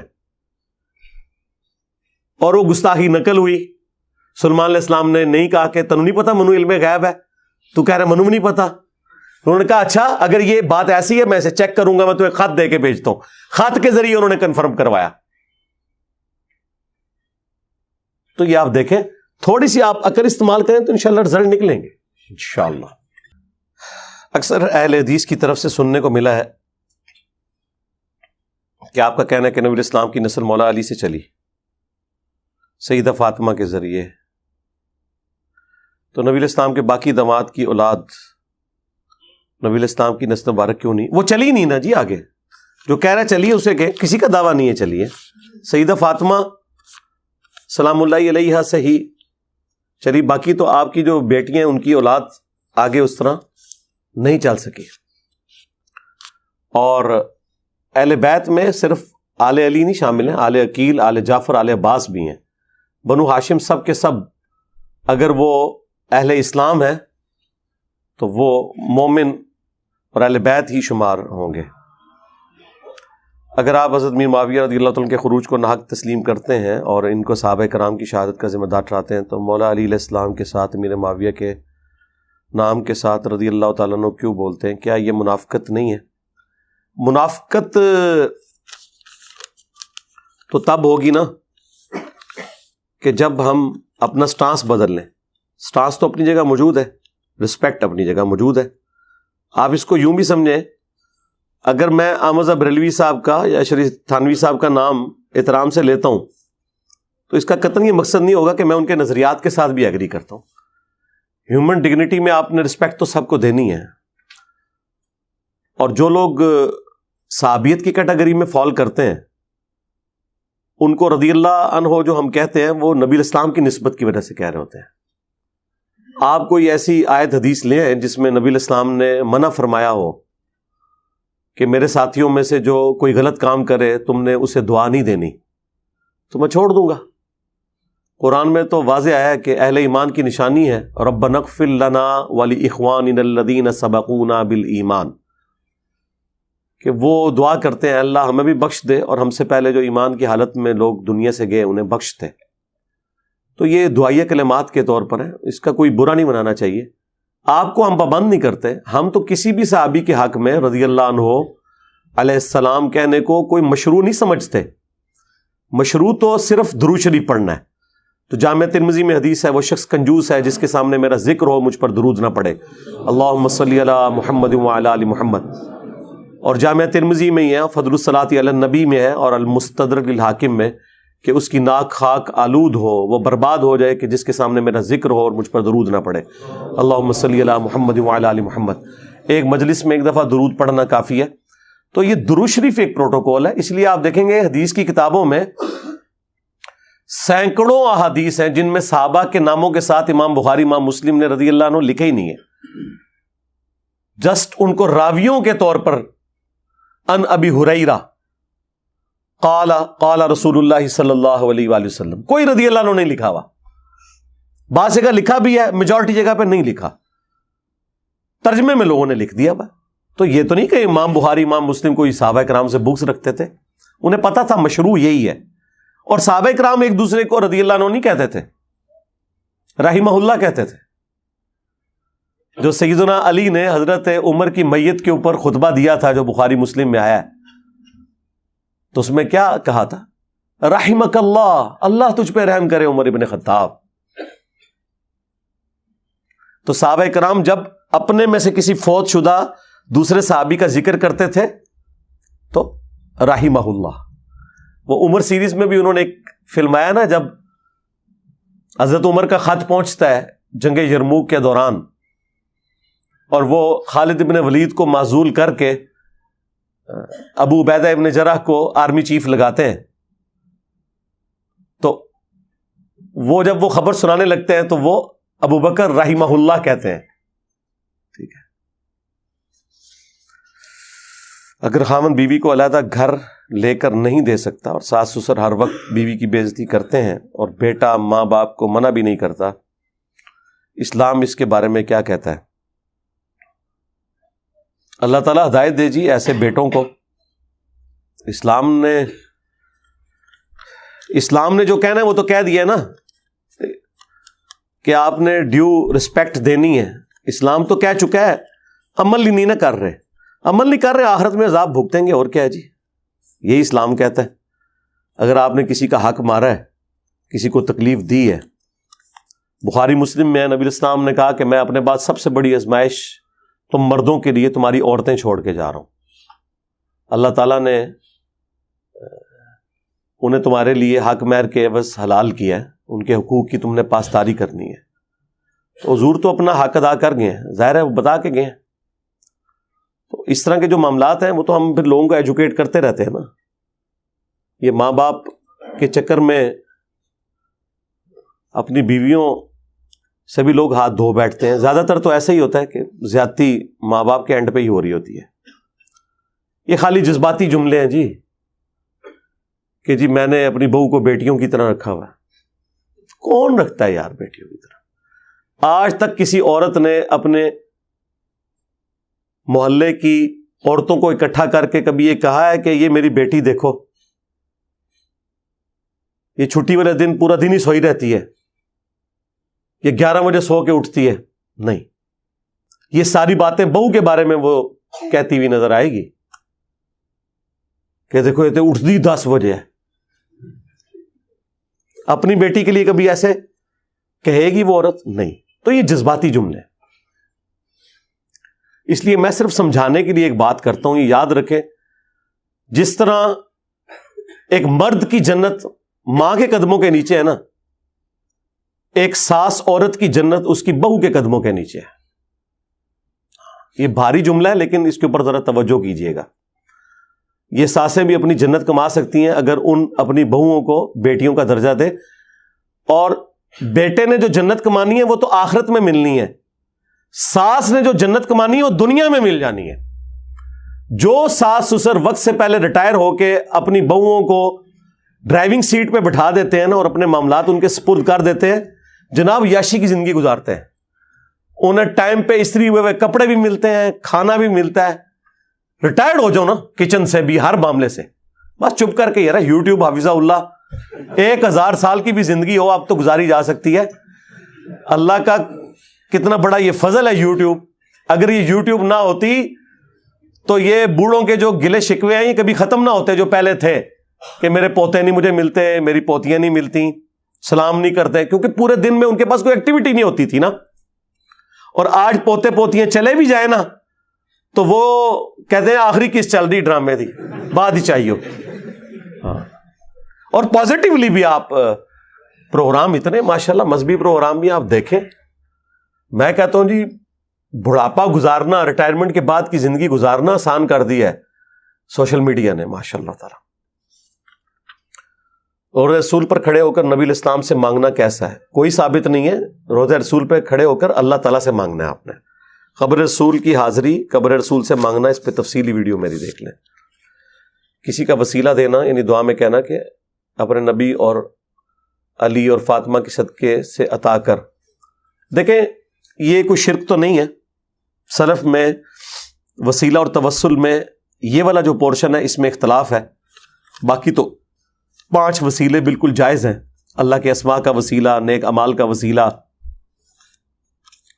کسی نیک بندے سے جو سامنے دنیا میں موجود ہے جا کے دعا کروانا, اور نبی الاسلام کے لیے دعائے وسیلہ مانگنا جس کے اگینسٹ شفاعت نصیب ہوگی.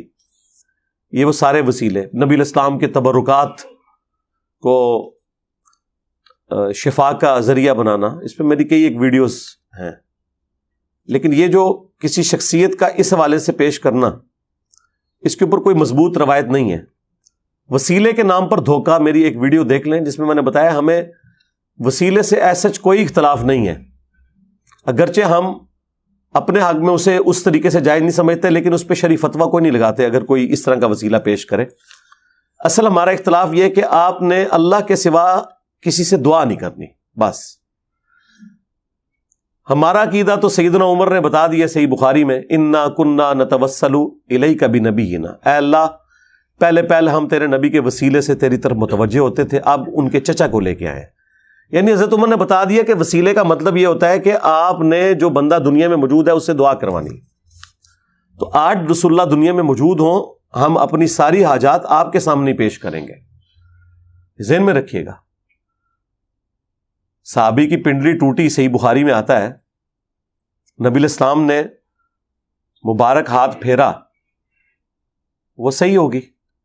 لیکن کوئی حدیث ایسی نہیں ملتی کہ کسی صحابی کی ٹانگ کٹ گئی حضور کی وفات کے بعد کسی جنگ میں اور وہ ٹانگ اٹھا کے تو قبر رسول پہ آ جائے. کو بتائیں بھئی آپ آخرت کی زندگی میں زندہ ہیں, دنیا کی زندگی سے جا چکے ہیں.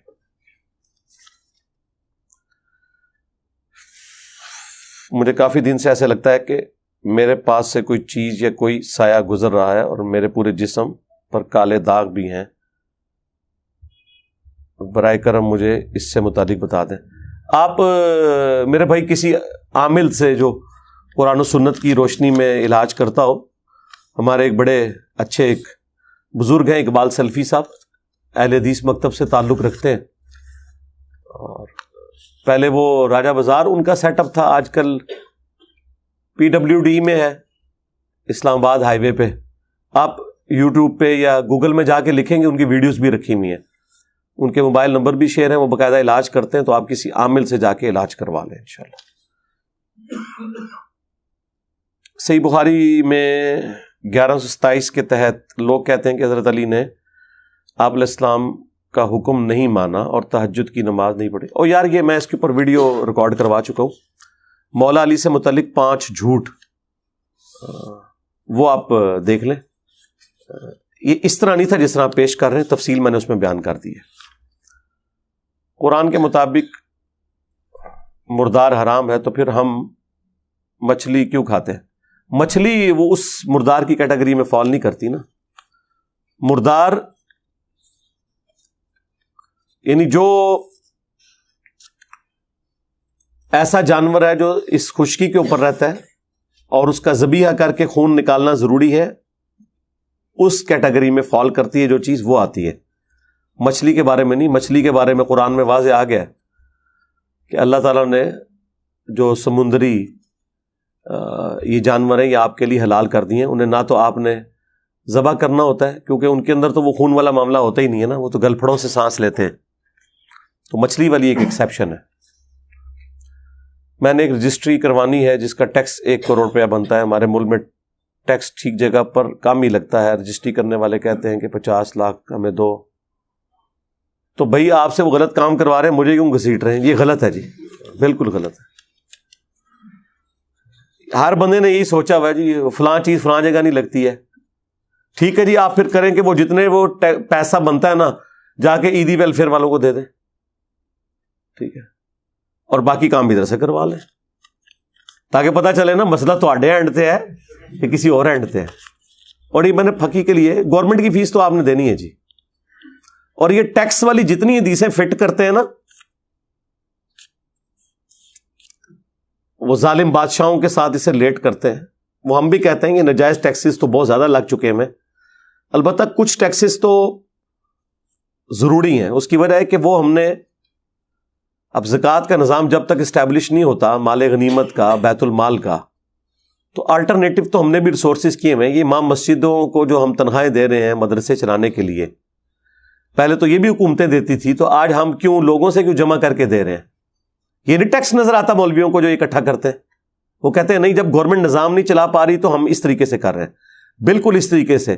جب گورنمنٹ زکوٰۃ ہی نہیں کلیکٹ کر پا رہی لوگوں کی, تو اب گورنمنٹ نے جب پل بنانے ہیں, سڑکیں بنانی ہے, سرکاری ہاسپٹل چلانے ہیں, ان کا خرچہ پورا کرنا ہے, تو وہ کہاں سے نکالیں؟ پھر اس سے بڑھ کے بارڈر کی حفاظت کے اوپر فوج لگائی ہوئی ہے, ان کا خرچہ کہاں سے نکالیں؟ ملک کے اندر جوڈیشری اور پولیس کا نظام ہے, اس کا خرچہ کہاں سے نکالیں؟ ورنہ اگر ہر بندہ اپنی حفاظت کے لیے علیحدہ سے ایک فوج بنائے تو وہ تو خرچہ اس نے کرنا ہے نا. اس کی بجائے اگر گورنمنٹ ایک فوج بناتی ہے اور ہم سے ٹیکس لے لیتی ہے تو اینڈ رزلٹ تو وہی ہے. کیا اپنی زکوٰۃ کے پیسوں سے رفع عامہ کے لیے واٹر پلانٹ, فلٹر پلانٹ لگوایا جا سکتا ہے؟ اس کی مرمت جی سارے فلاحی کام کر سکتے ہیں. اور جتنے فلاحی کام ہیں اس میں یہ ضروری نہیں ہے کہ اس سے غریب فائدہ اٹھا رہا ہے یا امیر, وہ جنرل ہوتا ہے. یہ ذہن میں رکھیے گا. قبر کا تیسرا سوال ہے کہ یہ جو آدمی تمہیں مبعوث کیا گیا اس کے بارے میں تو کیا کہتا تھا؟ سوال یہ ہے کہ جن لوگوں نے نبی علیہ السلام کا زمانہ نہیں پایا ان سے یہ سوال کیسے ہوگا؟ کیا ان سے قبر میں؟ میرے بھائی یہ تو ہر مسلمان کو پتہ ہے کہ وہ قبر کے اندر امام حنیفہ نے نہیں آنا. کسی مسلمان کا عقیدہ ہے کہ بھئی امام حنیفہ نے آنا ہے؟ ویسے تو بزرگوں کے تو عقیدے ہیں، بزرگ تو چھڑ دے، وہ تو مار چھڑے، عام مسلمان تو نہیں نا پتا ہے۔ کل عام مسلمان کو تو یہ پتا ہے اللہ رسول اور دین کے بارے میں بات ہونی ہے۔ تو سرکار اگر آپ کو قبر میں سوال ہو اور آپ مومن ہیں، چاہے حضور کے زمانے میں تھے یا نہیں تھے، جب بندے ہی ایک آنا، یا تو آپ کی قبر میں 1000 بندے آنے ہونا، پوچھو کہ اے کون ہے، اے کون ہے، اے کون ہے، پھر تسی کہو جی میں حضور نوں کہ تو پہچانا، جو تو بندے ایک کے بارے میں سوال ہونا ہے۔ ہمارا جو اس میں عقیدہ ہے نا وہ یہ ہے کہ نبی الاسلام نے قبر کے اندر کوئی تشریح نہیں لے کے آنا، نہ یہ لکھا ہوا ہے، یہ ایک سوال کے طور پہ۔ جب اللہ کے بارے میں سوال پوچھا جا رہا ہے تو کیا اللہ سامنے؟ نہیں، یہ جنرل سوال ہو رہے ہیں۔ اس لیے ترمذی میں جو الفاظ ہیں وہ ہے من ربو کا، ما دینوں کا، اور من نبیوں کا۔ ترمذی والا طریق کوئی نہیں بتاتا تیرا رب کون، تیرا دین کیا، تیرا نبی کون۔ اس میں تو یہ ہے ہی نہیں ما کنت تقول، یہ ہے بخاری میں۔ اور وہ میں نے بتایا تھا کہ ابو داؤد میں موجود ہے الذی بعث فیکم، ہم اس مرد کے بارے میں پوچھ رہے ہیں جو تم میں مبعوث ہوا تھا، تو وہ کہے گا ہوا محمد رسول اللہ۔ تو یہ غائب کے اعتبار سے سوال ہو رہا ہے، سامنے کے اعتبار سے نہیں ہو رہا۔ تو پہچان لیں گے انشاءاللہ، بے فکر ہیں آپ، کوئی مسئلہ نہیں۔ قبر کے 4 سوال ویڈیو دیکھ لیں، اس میں نے تفصیلی۔ یوم ندعوہم کل اناس بامامہم، اکثر علماء کہتے ہیں اس سے مراد بزرگ ہیں۔ جب قرآن نازل ہوا اس وقت تو بزرگاں دے ابے بھی نہیں سن جمے ہوئے، قرآن کو کیا پتا کہ یہ والے امام آپ نے بنا لینے ہیں۔ قرآن جب بات کرتا ہے کہ ہر شخص کو اس کے امام کے ساتھ بلایا جائے گا، تو مجھے یہ بتائیں صحابہ کرام کے امام تو ہو گئے نبی صلی اللہ علیہ وآلہ وسلم، تو حضور کی وفات کے بعد کیا تابعین یہ کہتے تھے کہ ہمیں حضرت ابو بکر، عمر، عثمان و علی کے ناموں کے ساتھ بلایا جائے گا، یا ان کے لیے بھی امام نبی الاسلام ہی تھے؟ اور قرآن جس امام کو جانتا ہے وہ تو وقت کا پیغمبر ہے، کیونکہ اللہ تعالیٰ کیا فرماتا ہے کہ ہم سورہ الزمر کا اینڈ پڑھیں جہاں جنتیوں اور جہنمیوں کا گروہ در گروہ جانے کا ذکر ہے، تو فرشتے جہنمیوں سے کیا پوچھتے ہیں کہ کیا تمہارے اندر کوئی رسول نہیں آیا تھا؟ آپ مجھے بتائیں ان جہنمیوں سے مراد کیا صرف حضور کے زمانے کے جہنمی ہیں؟ آج کے جو جہنمی ہیں ان سے بھی تو فرشتے پوچھیں گے، تو وہ آگے سے کیا کہیں گے؟ میں حضور تو 1400 سال بعد پیدا ہوا ایسا جی میرے کو کوئی رسول نہیں سی آیا؟ نہیں، قرآن کہہ رہا ہے وہ کافر کہیں گے کہ رسول تو آیا تھا لیکن ہم نے انکار کیا۔ تو قرآن جس رسول کو، جس امام کو، جس ہادی کو جانتا ہے نا، وہ ہے جس کی قبر مدینے میں صلی اللہ علیہ وسلم۔ باقی تو آپ کے بنائے ہوئے ہیں، ان کو کوئی نہیں جانتا۔ ان اماموں بیچاروں کو خود نہیں پتا کہ ان کے ساتھ کیا آخرت میں ہونی ہے، تو چھوڑے میرے بھائی۔ آخرت کے دن کا امام کون، میری ویڈیو ہے اس میں میں نے یہ آیت بھی بریف کی۔ تو قرآن جو یہ کہہ رہا ہے ہر شخص کو اس کے امام کے ساتھ اٹھایا جائے گا، تو پھر قرآن سے ہی پوچھنا ہے امام کون سا ہے۔ سورہ النساء کی جو آیت نمبر 41 ہے، بخاری مسلم دونوں میں حدیث ہے، ابن مسعود کہتے ہیں نبی الاسلام ایک دن ممبر پہ چڑھے اور مجھے کہا کہ عبداللہ ہمارے قریب آؤ، ہمیں قرآن سناؤ۔ کہتے میں اٹھ کے حضور کے پاس جا کے بیٹھ گیا اور کہا یا رسول اللہ میرے ماں باپ آپ پہ قربان، قرآن تو آپ پہ نازل ہوا، میں آپ کو قرآن سناؤں؟ آپ نے فرمایا کہ مجھے دوسروں سے سن کے لطف آتا ہے۔ تو ابن مسعود کہتے ہیں کہ میں نے سورہ النساء کی تلاوت کرنی شروع کر دی، اور حضور کا شوق دیکھیں، سورہ نساء ابن مسعود نے سٹارٹ کی، 40 آیات پڑھ دی جی ابن مسعود نے، اور حضور صلی اللہ علیہ وآلہ وسلم اسی توجہ کے ساتھ، اسی محبت کے ساتھ سنتے جا رہے ہیں۔ کہتے ہیں میں جب 41 نمبر آیت پہ پہنچا، فَكَيْفَ إِذَا جِئْنَا مِن كُلِّ أُمَّةٍ بِشَهِيدٍ، تو وہ کیا منظر ہوگا کہ جب ہم ہر امت میں سے ایک گواہ کو اٹھائیں گے۔ وَجِئْنَا بِكَ عَلَىٰ هَٰؤُلَاءِ شَهِيدًا، اور ان لوگوں پر اے نبی تمہیں گواہ اٹھائیں گے۔ تو نبی الاسلام اس تصور سے کہ مجھے اپنی امت کے خلاف گواہی دینی پڑے گی، آپ نے ابن مسعود سے کہا کہ عبداللہ بس کرو. کہتے ہیں میں نے جب نگاہ اٹھا کے دیکھا تو حضور کی مبارک آنکھوں سے آنسو روا تھے کہ مجھے اپنی امت کے خلاف گواہی دینی پڑے گی. اب یہاں پہ بھی اللہ تعالیٰ فرما رہا ہے کہ ہم قیامت کے دن ساری امتوں کو اٹھائیں گے اور پھر ہر امت میں سے ایک ایک گواہ کو، ایک ایک امام کو، ایک ایک بڑے کو اٹھائیں گے کہ ہاں بھائی وہ بڑے ان کے نہیں ہیں، وہ پیغمبر ہیں. امام پیغمبر ہیں، گواہ پیغمبر ہیں. اور وہ لوگ بھی جنہوں نے پیغمبروں والا کام کیا اور انہیں دین کے راستے میں جو تکلیفیں اٹھانی پڑی، یقیناً ان کے بھی معاملات الگ سے سیٹل ہوں گے. وہ اپنی جگہ ایک معاملہ ہے، لیکن قرآن جس امام کو، جس گواہ کو، جس لیڈر کو ذکر کرتا ہے نا، وہ وقت کا پیغمبر ہوتا ہے. کیا کوے کو بلا وجہ مار سکتے ہیں؟ جب شکار پر جاتے ہیں تو بہت تنگ کرتے ہیں. نہیں بلا وجہ کیوں مارنا ہے یار، خدا کے لیے اس طرح نہیں. آپ ایون آپ دیکھیں، آپ کسی جانور کی بھی جان لیتے ہیں تو آپ تکبیر پڑھتے ہیں. کیوں پڑھتے ہیں؟ کہ کسی کی جان لینا حرام ہے سوائے اس کے کہ اللہ کے نام پہ جس نے وہ جان دی تھی، اس لیے آپ بسم اللہ اللہ اکبر پڑھتے ہیں. انسان کو بھی نہیں آپ قتل کر سکتے، وہ میدان جنگ میں ہوتا ہے اور وہ بھی آپ اللہ کے لیے قتل کر رہے ہوتے ہیں. اسی لیے اسے جہاد فی سبیل اللہ یا قتال فی سبیل اللہ کہا جاتا ہے، ورنہ آپ کوئی انسان دوسرے انسان کی جان بھی نہیں لے سکتا. علی بھیا، آپ نے اپنی ایک ویڈیو میں کہا تھا کہ جان کی امان پاؤں تو بتاؤں کہ ہاتھ باندھ کر نماز ادا کرنے سے بہتر ہاتھ چھوڑنے. یار یہ اس طرح نہیں تھا، آپ نے کلپ ہی دیکھا ہوا ہے. یہ جس کا سوال ہے نا وہ اپنے ضمیر سے پوچھے. یہ پوری ویڈیو 40 منٹ کی اس نے دیکھی ہے، یہ صرف یہ حصہ ہے جو کسی نے کاٹ کے اس کو بھیج دیا ہوا ہے. یہ میں نے الزامی طور پہ یہ بات کی تھی کہ جو کرائٹیریا اہل حدیث نے، دیوبند نے سیٹ کیا ہوا ہے نا، اس کے تحت یہ بات بنتی ہے. ہمارے نزدیک تو دونوں طریقے درست ہیں. نماز ہاتھ چھوڑ کر پڑھنا، وہ آپ میری ویڈیو دیکھیں، یہ اس میں سے انہوں نے کاٹا ہے. یہ بڑے لوگوں نے چلایا ہوتا ہے، یہ ہر دوسرے دن لائیو سیشن میں بھی سوال آیا ہوتا ہے. میں نے پہلے بھی عرض کیا ہے، پچھلے دنوں بھی ویڈیو میں کہا ہے کہ میرا کلپ صرف وہ ہوگا جو ہمارے آفیشیل چینل پہ اپلوڈ ہوگا. میرے آفیشیل چینل سے ویڈیو ڈاؤن لوڈ کر کے کوئی اپنے چینل پہ چڑھائے، وہ میرا کلپ نہیں ہے. اب یہ سوچ کے بندے کو ایک حیرانگی تو ہوتی ہے کہ یہ کیا ہوا. وہ اس لیے کہ میرے بھائی مجھے کیا پتا کہ اس نے اس میں سے کتنا حصہ کاٹا ہے اور اس نے اس کو کیا رخ دیا ہے. دنیا میں کوئی بندہ دیکھا ہے جس کے 3-3 4-4 سیکنڈ کی کلپ کاٹ کے تو اس کے خلاف بدنامی ہو رہی ہو؟ ہمارے کبھی کسی اسٹوڈنٹ نے، کسی عالم دین کے 2-2 3-3 سیکنڈ کے کلپ کاٹ کے تو اس کے خلاف پروپیگنڈا کبھی کیا؟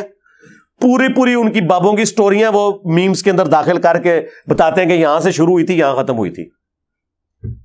میں نے تو کوئی جملہ بولا ہوگا، اس کے آگے پیچھے ہوں گے. قرآن اپنی آیت کو آن نہیں کرے گا اگر وہ ٹکڑے کی شکل میں ہوگی. قرآن میں تو لکھا ہے نماز کے قریب مت جاؤ، لیکن قرآن کہے گا میری آیت یہ نہیں ہے.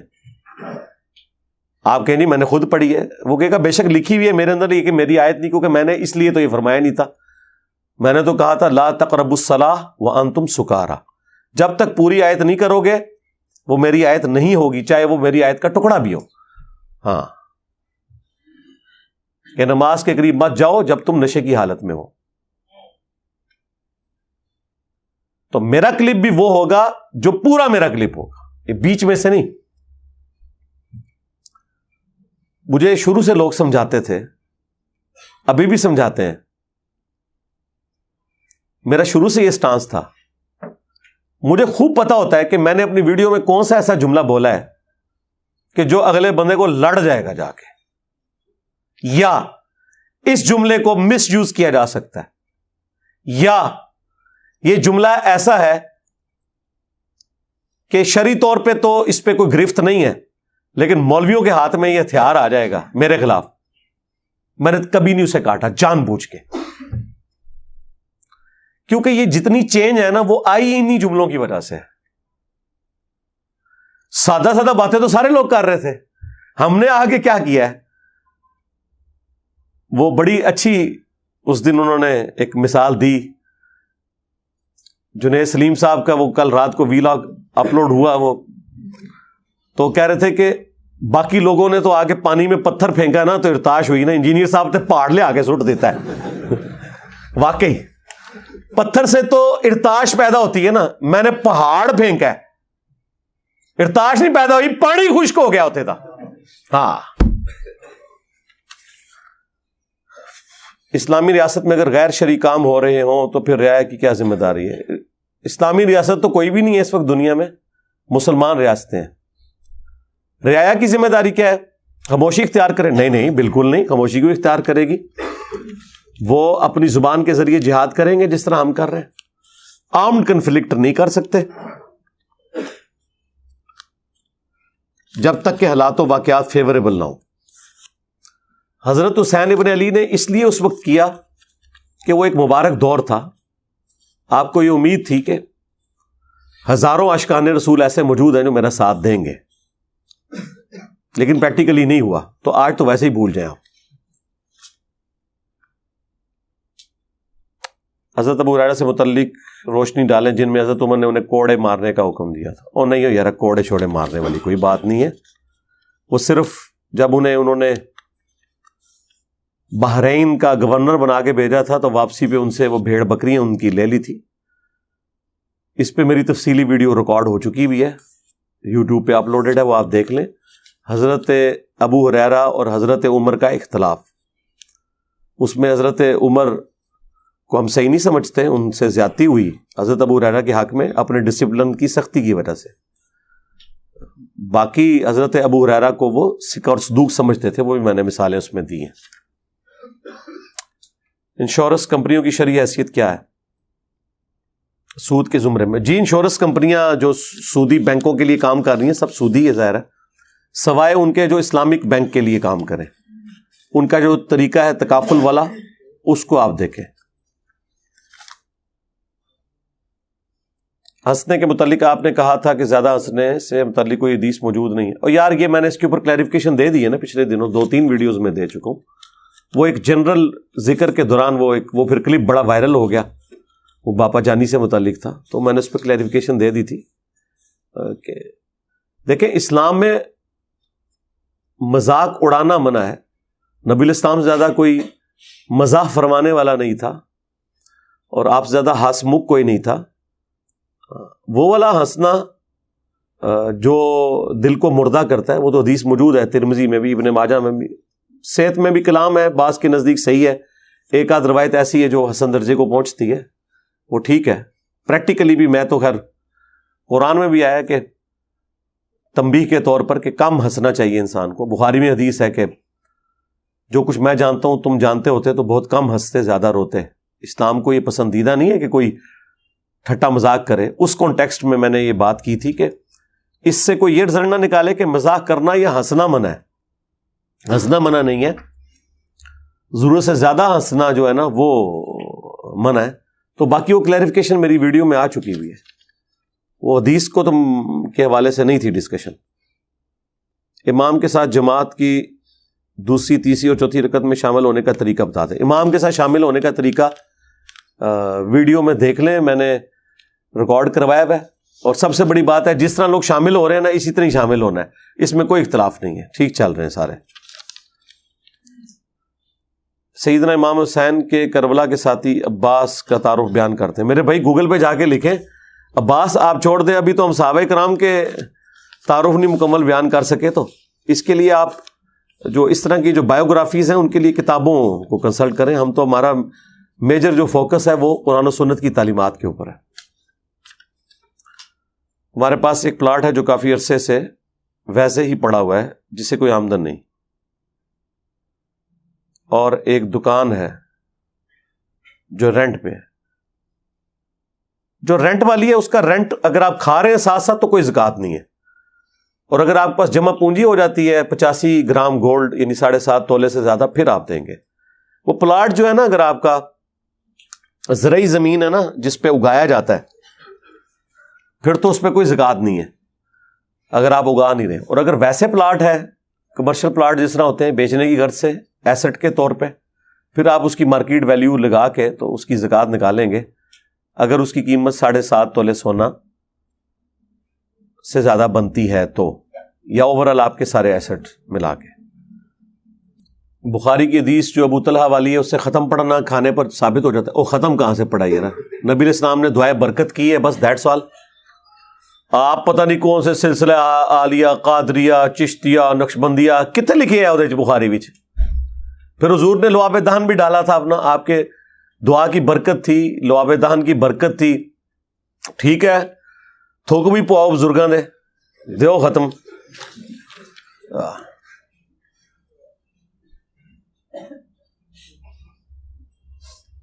مشکات کی حدیث میں ہے کہ میری امت مرحومہ ہے، یعنی اس سے مراد کیا ہے؟ مراد یہ کہ اللہ تعالیٰ کا خاص رحم ہے اس امت کے اوپر. بالکل ہے نا جی امت. یہ مرحومہ سے مراد تو اڈلا مرحوم نہیں جو تسی سمجھتے ہو کہ مر گئی. بخاری کی حدیث میں ہے کہ میری امت کا ایک گروہ حق پر رہے گا. وہ کون سا گروہ ہے؟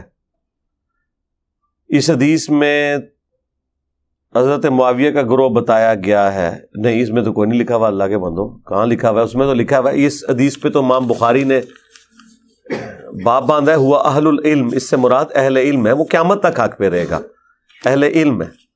اہل علم وہ ہے جو 2812 سے بھاگ رہے ہیں، اہل علم وہ ہے جو ہر جگہ 2812 بیان کر رہے ہیں.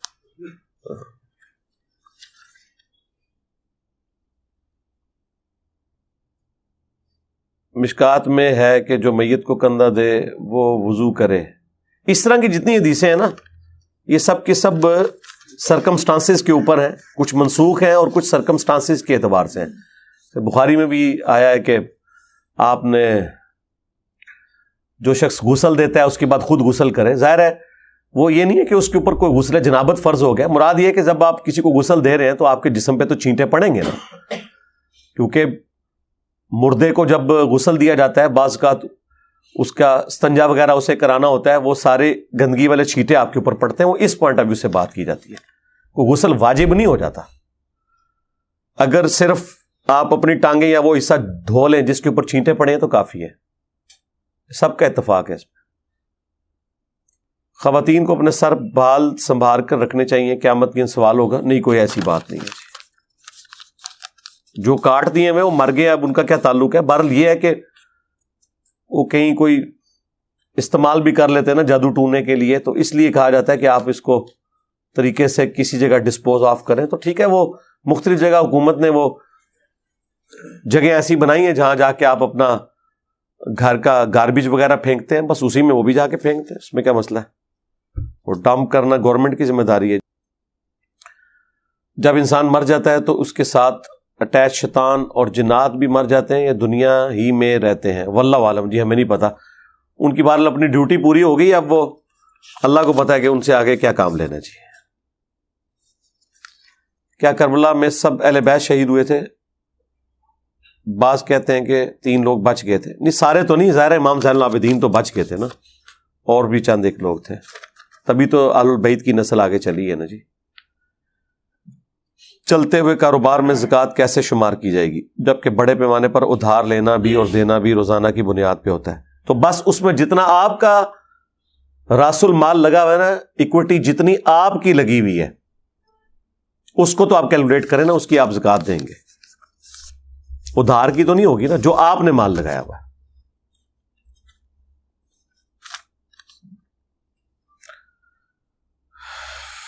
حنفی امام تیسری چوتھی رکعت میں 3 تسبیح پڑھتے ہیں، فاتحہ نہیں پڑھتے، جبکہ حدیث واضح ہے. تو آپ کیسے کہتے ہیں کہ نماز؟ تو ٹھیک ہے میرے بھائی، کہیں اور جا کے پڑھ لیں، آپ کا رائٹ ہے. میں بیرون ملک رہتا ہوں، کیا غیر مسلم کو ان کی مذہبی رسومات کے لیے حال کرائے پر دینا جائز ہے؟ اور اگر یہ جائز ہے تو اس کی آمدن نہ دے میرے بھائی، بچ جائیں. اگر واقعی کوئی شرکی ایکٹیویٹی کر رہے ہیں پھر تو. ویسے اگر وہ کوئی اپنی سرمنی کرتے ہیں، مذہبی نہ ہو، ویسے کوئی گیٹ ٹوگیدر ہو، تو اس میں تو کوئی حرج نہیں ہے. اگر کہیں پہ شرکی ایکٹیویٹی ہے اس کے لیے بالکل نہ دیں. ہم تو نہیں کبھی کہیں گے کہ آپ دیں. حدیث انبار میں مخالف جماعت کو دوزخ کی طرف بلانے والی کہا گیا، جبکہ اس جماعت میں ایسے صاحب موجود تھے جن کے بارے میں جنت کی بشارت آئی، مثلا مغیرہ ابن شعبہ. تو بالکل یہی ایسا ہی ہے نا، جہنم کی طرف بلانے والی ہے نا، تو جہنم کی طرف بلانے والا عمل ہے وہ. تو غیر نبی سے کوئی ایسا عمل سرزد ہونا کہ جو جہنم کی طرف لے جانے والا ہو، اس پہ تو کسی کا اختلاف نہیں ہے. جھوٹ بولنا، زنا کرنا، کیا یہ جہنم میں لے جانے والا عمل نہیں ہے؟ تو کیا صحابہ کرام میں ایسے نہیں کہ جن سے بدکاری ہوئی ہے اور ان پہ حد بھی جاری ہوئی ہے؟ تو جہنم کی طرف لے جانے والا عمل تو ہے نا. تو معصومیت تو نہ آپ کلیم کریں. جہنمی ہونا نہیں ہے، یہ ذہن میں رکھیے گا. جہنمی نہیں ہم کسی کو بھی کہتے. چھوڑ دیں، ہم تو آج کسی مسلمان کو جہنمی کہنے کے لیے تیار نہیں. جہنمی تو آپ کے بزرگوں نے ایک دوسروں کو کہا ہوا ہے. آخرت کا فیصلہ نہیں کرنا. ہاں، لیکن یہ بھی نہیں کرنا کہ جو اللہ کے نبی فرما کے گئے ہیں اس کو بھی آپ نے نہیں بیان کرنا. یعنی وہ عمل جہنم کی طرف لے جانے والا ہے. خلیفہ وقت کی اطاعت اختیار نہ کرنا، باقی اللہ کی مرضی. سعد ابن عبادہ نے حضرت ابوبکر کی بیعت نہیں کی، حضرت عمر کی بیعت نہیں کی، ٹھیک ہے. اور الٹا یہ ثقیفہ بنی ساعدہ میں جو کچھ ہوا یہ بھی سعد ابن عبادہ کی وجہ سے ہوا.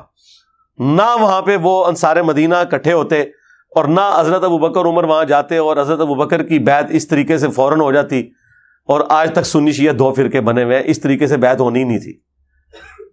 لوگ تو حضرت علی اور حضرت ابوبکر کو آپس میں کمپیئر کروا رہے ہوتے ہیں. اصل مسئلہ تو سعد ابن عبادہ کی وجہ سے ہوا ہے، جو وہاں پہ بیٹھ کے میٹنگ کر رہے تھے. وہ تو یہ بیچارے تینوں جو ہیں، ابو عبیدہ ابن جرح اور حضرت ابوبکر اور حضرت عمر، یہ تو وہاں اس معاملے کو سیٹل کرنے گئے. لیکن ہم نے کبھی سعد ابن عبادہ کے بارے میں توہین آمیز کلمات نہیں بولے. انصاری صحابہ میں سے ہیں، خزرج کے سردار ہیں، اصحاب صفہ کا کھانا ان کے گھر سے جاتا تھا. ہمارے نبی کے اوپر جن لوگوں کے بڑے بڑے احسانات ہیں نا، ان میں سعد ابن عبادہ بھی ہیں. تو اگرچہ انہوں نے حضرت ابوبکر کی بیعت پوری زندگی نہیں کی، حضرت عمر کی بھی بیعت نہیں کی ہے، لیکن کبھی ہم نے ان کو یہ نہیں بولا کہ وہ نعوذ باللہ جہنمی ہیں. مسئلہ یہ ہے کہ یہ کام آپ کے ماموں نے کیا ہے کہ بیعت نہیں کی اور پارٹی اور جتھا بنا کے ریٹ آف دی گورنمنٹ کو چیلنج کرتے ہوئے جنگ کر دی. یہ ہے اصل میں فرق. حضرت علی نے بھی 6 مہینے بیعت نہیں کی، بعد میں کر لی، لیکن 6 مہینے میں کوئی پارٹی جتھا بنا کے حضرت ابوبکر کے اوپر چڑھائی نہیں کی. الٹا جب حضرت ابو سفیان نے مشورہ دیا تو انہیں بھی ڈانٹ دیا. لیکن آپ کے ماموں نے پارٹی اور جتھا بنایا. یہ فرق. کیا بزرگوں کی کرامت صحیح ہے؟ جی دیکھیں نا، یہ ادھر جو بزرگ بیٹھا ہوا ہے، سارے مرے زندہ بزرگ فیل ہو گئے نے. ان بھی نہیں کرامت تو تسی مندے یار. بالکل کرامت حق ہے، ہم مانتے ہیں.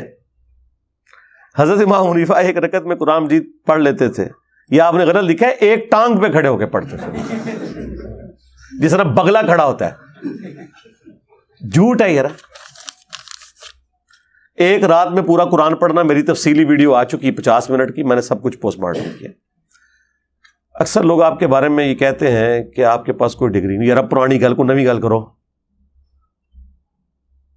اگر آپ بیمار ہوتے ہیں تو ڈاکٹر کے، یار یہ میں کتنی دفعہ بیان کر چکا ہوں میرے بھائی، دیکھو میری ویڈیو، انجینئر محمد علی مرزا کی ڈگری، بالکل آپ کو پتہ چل جائیں گے کیا کچھ میں نے اس کے جواب میں کہنا ہے. کیا ڈبل سائڈ کٹنگ قضا میں شمار ہوتی ہے؟ کٹنگ تو قضا میں نہیں ہوگی. جب شیو آف آپ کر دیں گے دونوں طرف سے تو وہ بخاری مسلم میں نبی الاسلام نے منع فرمایا. اور اس طرح کے بال رکھنے کی ضرورت بھی نہیں نا. ہاں یہاں ہلکے ہیں، اوپر سے گھنے ہیں، وہ اس میں نہیں آتے، وہ کر سکتے ہیں. چند علماء دور کی کتابوں سے آپ کا رد کرتے ہیں، مثلا طبرانی اور ابن ابی شیبہ. ان کی احادیث کی تحکیم کیسے پتہ ہے؟ کوئی ضرورت نہیں میرے بھائی. آج تک تو سنیوں کی کتابیں تھیں، بخاری، مسلم، ابو داؤد، ترمذی، نسائی، ابن ماجہ. کورسز میں بھی یہی. اور عقیدے کی بنیادی کتاب قرآن. اگر کسی کا عقیدہ قرآن سے بھی ثابت نہیں ہو رہا، بخاری سے بھی نہیں ہو رہا، مسلم سے بھی نہیں ہو رہا، اور الٹا اس کے الٹ ہے، اور اس کے لیے کوئی کتاب ڈھونڈ رہا ہے، تو تحقیق کرنے کی ضرورت ہی نہیں ہے کہ وہ حدیث ہے کہ نہیں ہے. نہیں ہے. اور اگر اس قابل ہوندی تو قرآن، بخاری، مسلم کی جو تعلیمات آ گئی ہوندی ہیں، ان کے جعلی ہونے کے لیے اتنا ہی کافی ہے. مشکات میں بہت ساری احادیث کے نوٹ پر لکھا ہے کہ اسناد ضعیف. اب کیسے پتہ چلے گا یہ حدیث صحیح ہے یا ضعیف؟ آپ صرف بخاری مسلم پڑھیں، 15,000 حدیثیں ہیں. جب یہ ختم کر لیں گے نا ورڈ بائی ورڈ, میں آپ کا ٹیسٹ لوں گا, پھر انشاءاللہ اگلا آپ کو دوں گا جس کے اوپر سب کا اتفاق ہے. باقی انٹروڈکشن آف حدیث میرا ایک لیکچر دیکھ لیں, اور مشکات کا تعارف, اس میں نے یہ ساری چیزیں بریف بھی کی ہیں. ہمارا کرائٹیریا یہ ہے کہ جو چیز قرآن بخاری مسلم میں بیٹھتی ہے وہ ہم لیں گے. اس کے بعد اس سے مخالفت میں جو چیزیں ہیں, ٹھیک ہے, اس میں پھر ہم ان محدثین کے ساتھ ہوتے ہیں جو ان روایتوں کو کمزور سمجھتے ہیں, اور اگر اس کے حق میں ہیں تو پھر ہم ان محدثین کے ساتھ ہوتے ہیں جو ان روایتوں کو صحیح سمجھتے ہیں. کیونکہ یہ تو ٹچ سٹون ہے نا, اس سے بہتر کوئی کرائٹیریا ایگزسٹ کرتا ہے تو آپ مجھے بتا دیں, سیدھی سی بات ہے. آپ یہ کہنا جی یہ آپ کو نبی الاسلام نے بتایا تھا, اور چھاڑ دو, یہ آپ کے بزرگوں کا ایگریڈ اپان عقیدہ تھا, آج اپنے بزرگوں سے منہ چھپاتے پھر رہے ہو. تمہارے احمد بریلوی صاحب کہیں گے قرآن کے بعد سب سے افضل بخاری مسلم ہے, آج میں والے پیش کروں تو تم کو کہ یہ لکھا کہاں ہوا ہے, نظر ادھر. پاکستان کے معاشی حالات روز بروز مزید خراب ہو رہے ہیں. ان برے حالات سے پاکستان کو کیسا نکالا جائے؟ کعبے کی چھت پہ چڑھ دیں اور کیا کریں, میں نے بتا تو دیا.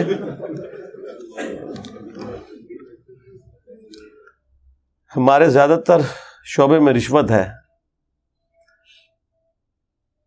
اسے لیتے دیتے ہیں جیسے ہمارے کام کا حصہ ہو, اور نہ رشوت دینے والا بھی کوئی مجبوراً, تو ٹھیک ہے حرام ہے جی, حرام کھا رہے ہو, مارے جاؤ گے, چھڑ دو.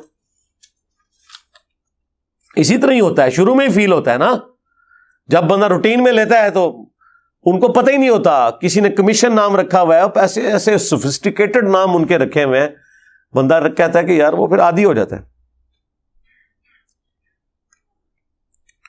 Not at نماز time but when in any محفل, محفل لکھا ہوا ہے. اور in mosque can we use our mobile for messaging? ہاں جی کر سکتے ہیں, میسج کر لیں آپ, میسج کرنے میں کوئی حرج نہیں, کاروباری کام کے لیے کرنا چاہتے ہیں تو. اسلام آباد سے جہلم واپسی پر کتنے کلومیٹر پیچھے تک قصر نماز پڑھ سکتے ہیں؟ کیا دینا میں بھی قصر؟ ہاں جی دینا میں بھی قصر ہے. جب تک جہلم شہر کا بورڈ نہیں نا آپ کو سٹی کا نظر آتا, اس وقت تک آپ قصر پڑھ سکتے ہیں. دینا تو الگ سے ایک شہر ہے نا, وہ تو جہلم کی تحصیل میں آتا ہے نا, لیکن سٹی تو الگ ہے نا, وہ تو پیچھے, اس سے پیچھے سہاوا بھی جہلم میں آتا ہے. جہلم تو مکدا ہی نہیں ہے, اگر تسی ضلع جہلم دیکھنا ہے. ان پنڈ دادل خان 2 گھنٹے کا سفر ہے, وہ بھی جہلم میں ہے, لیکن وہ شہر الگ ہے, قصبہ الگ ہے. جہلم سے مراد صرف جہلم سٹی, ہاں تحصیلیں, ڈویژن یا یہ اوپر جو صوبے بنے ہوئے ہیں ان سے نکلنا نہیں ہوتا ضروری, صرف اپنے سٹی سے. اگر میں مغرب سے پہلے گھر پہنچ گیا سفر سے, تو کیا میں ظہر کی قصر اور عصر کی پوری نماز ادا کروں گا؟ گھر پہنچ گیا تو بھائی آپ پوری پڑھیں, ظہر بھی اور عصر بھی. ظہر تو قضا ہوئی نہیں آپ کی, جب تک مغرب کا وقت ہی نہیں شروع ہوا, تو وقت کے اندر ہی ادا ہی پڑھیں. پاکستان میں اذان ایک وقت پر نہیں ہوتی, کیوں؟ اس میں کوئی مسئلہ ہی نہیں میرے بھائی, کیوں ہو جب اللہ نے ایک وقت نہیں رکھا ہوا. بخاری مسلم میں موجود ہے, حضرت جبرائیل علیہ السلام ایک دن آئے اور ساری نمازیں حضور کو پہلے وقت میں پڑھائیں.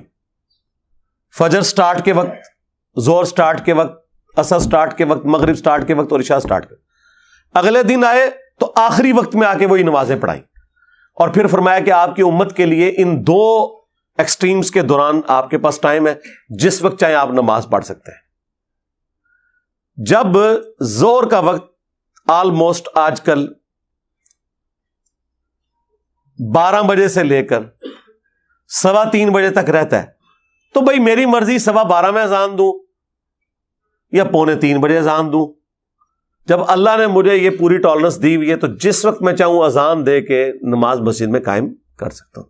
یہ پتہ نہیں لوگ کیوں ڈیمانڈ کرتے ہیں جی ایک وقت میں اذان ہو, کیوں ہو ایک وقت میں اذان؟ وجہ آپ دیکھتے ہیں ظہر کی نماز کہیں پہ 1 بجے ہو رہی ہے, کہیں پہ 1:30 بجے, کہیں پہ 2 بجے. تو وہ ایک ٹائم آپ کون سا رکھیں گے جس پہ سب پڑھیں؟ ہو ہی نہیں سکتا. عورتوں کو تو میں کہتا ہوں جیسے ہی ٹائم داخل ہو وہ پڑھ لیں, مسجد کی اذان کا انتظار نہ کریں. مسجد کی اذان تو جماعت کے لیے ہوتی ہے. لیٹ سے لیٹ بھی گرمیوں میں ہمارے یہاں پہ پنجاب کے اندر ٹائم لیٹ سے لیٹ بھی 12:20 پہ زور کا داخل ہو جاتا ہے، لیکن 12:30 آج تک کسی مسجد میں نماز نہیں آپ نے زور کی سنی۔ سعودی عرب ہو جاتی ہے 12:30 بھی، 12:40 پہ بھی، ادھر رواج ہی نہیں۔ ایون اہل حدیث بھی 1 سے پہلے کبھی کبھار کو 1:45 پڑھا دیں، ادروائز 1 فکس کیا ہوا ہے۔ ٹائم 12:20 کا شروع ہے تو ٹھیک ہے آپ پڑھ لیں، اس میں کیا مسئلہ ہے؟ زور کی نماز ادا نہیں کی، عصر کی جماعت کھڑی ہوگی تو پھر عصر والے کے پیچھے آپ زور کی نیت کر لیں اور اس کے بعد عصر اپنی الگ سے پڑھ لیں تاکہ ترتیب بھی قائم رہے۔ محدث اور محدث میں کیا فرق ہے؟ محدث حدیث روایت کرنے والا، جس طرح امام بخاری امام مسلم ہے، اور محدث جس کے دل میں کوئی اللہ تعالیٰ بات ڈال دے۔ جو بخاری مسلم میں حدیث ہے کہ اگلے زمانوں میں محدث ہوتے تھے، میری امت میں بھی اگر کوئی ہوتا تو حضرت عمر ہوتے۔ اس پہ میری تفصیلی ویڈیو ریکارڈ ہے، وہ آپ دیکھ لیں۔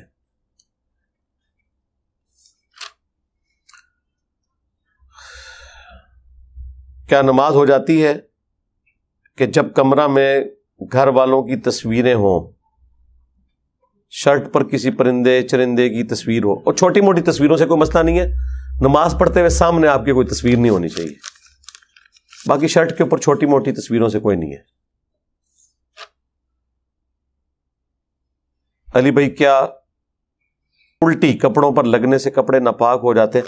حنفیوں کے نزدیک تو ہو جاتے ہیں، وہ کہتے ہیں یہ ناپاک ہے، وہ تو آشوب چشم کے قطروں کو بھی ناپاک کہتے ہیں۔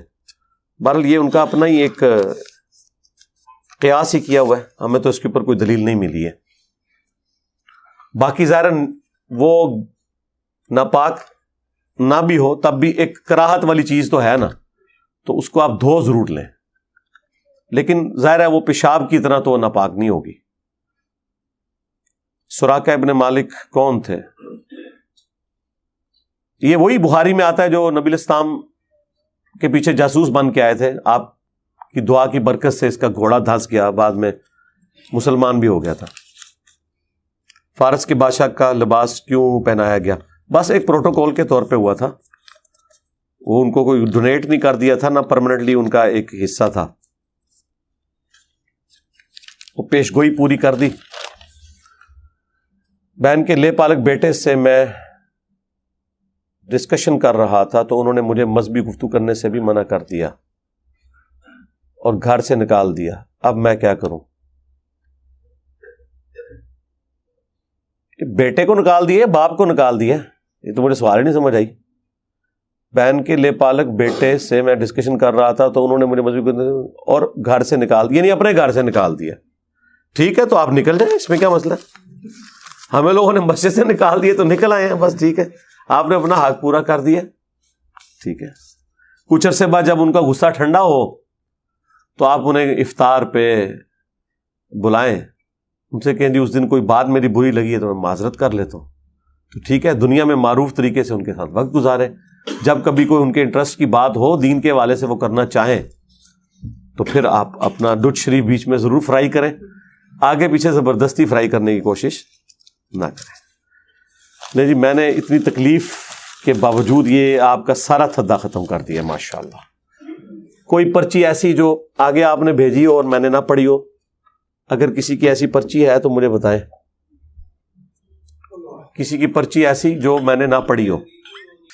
اللہم انی اسألک بانک انت اللہ لا الہ الا انت الاحد الصمد الذی لم یلد ولم یولد ولم یکن لہ کفوا احد وَإِلَٰهُكُمْ إِلَٰهٌ وَاحِدٌ لَا إِلَٰهَ إِلَّا هُوَ الرَّحْمَٰنُ الرَّحِيمُ الف لام میم اللہ لا الہ الا هو الحی القیوم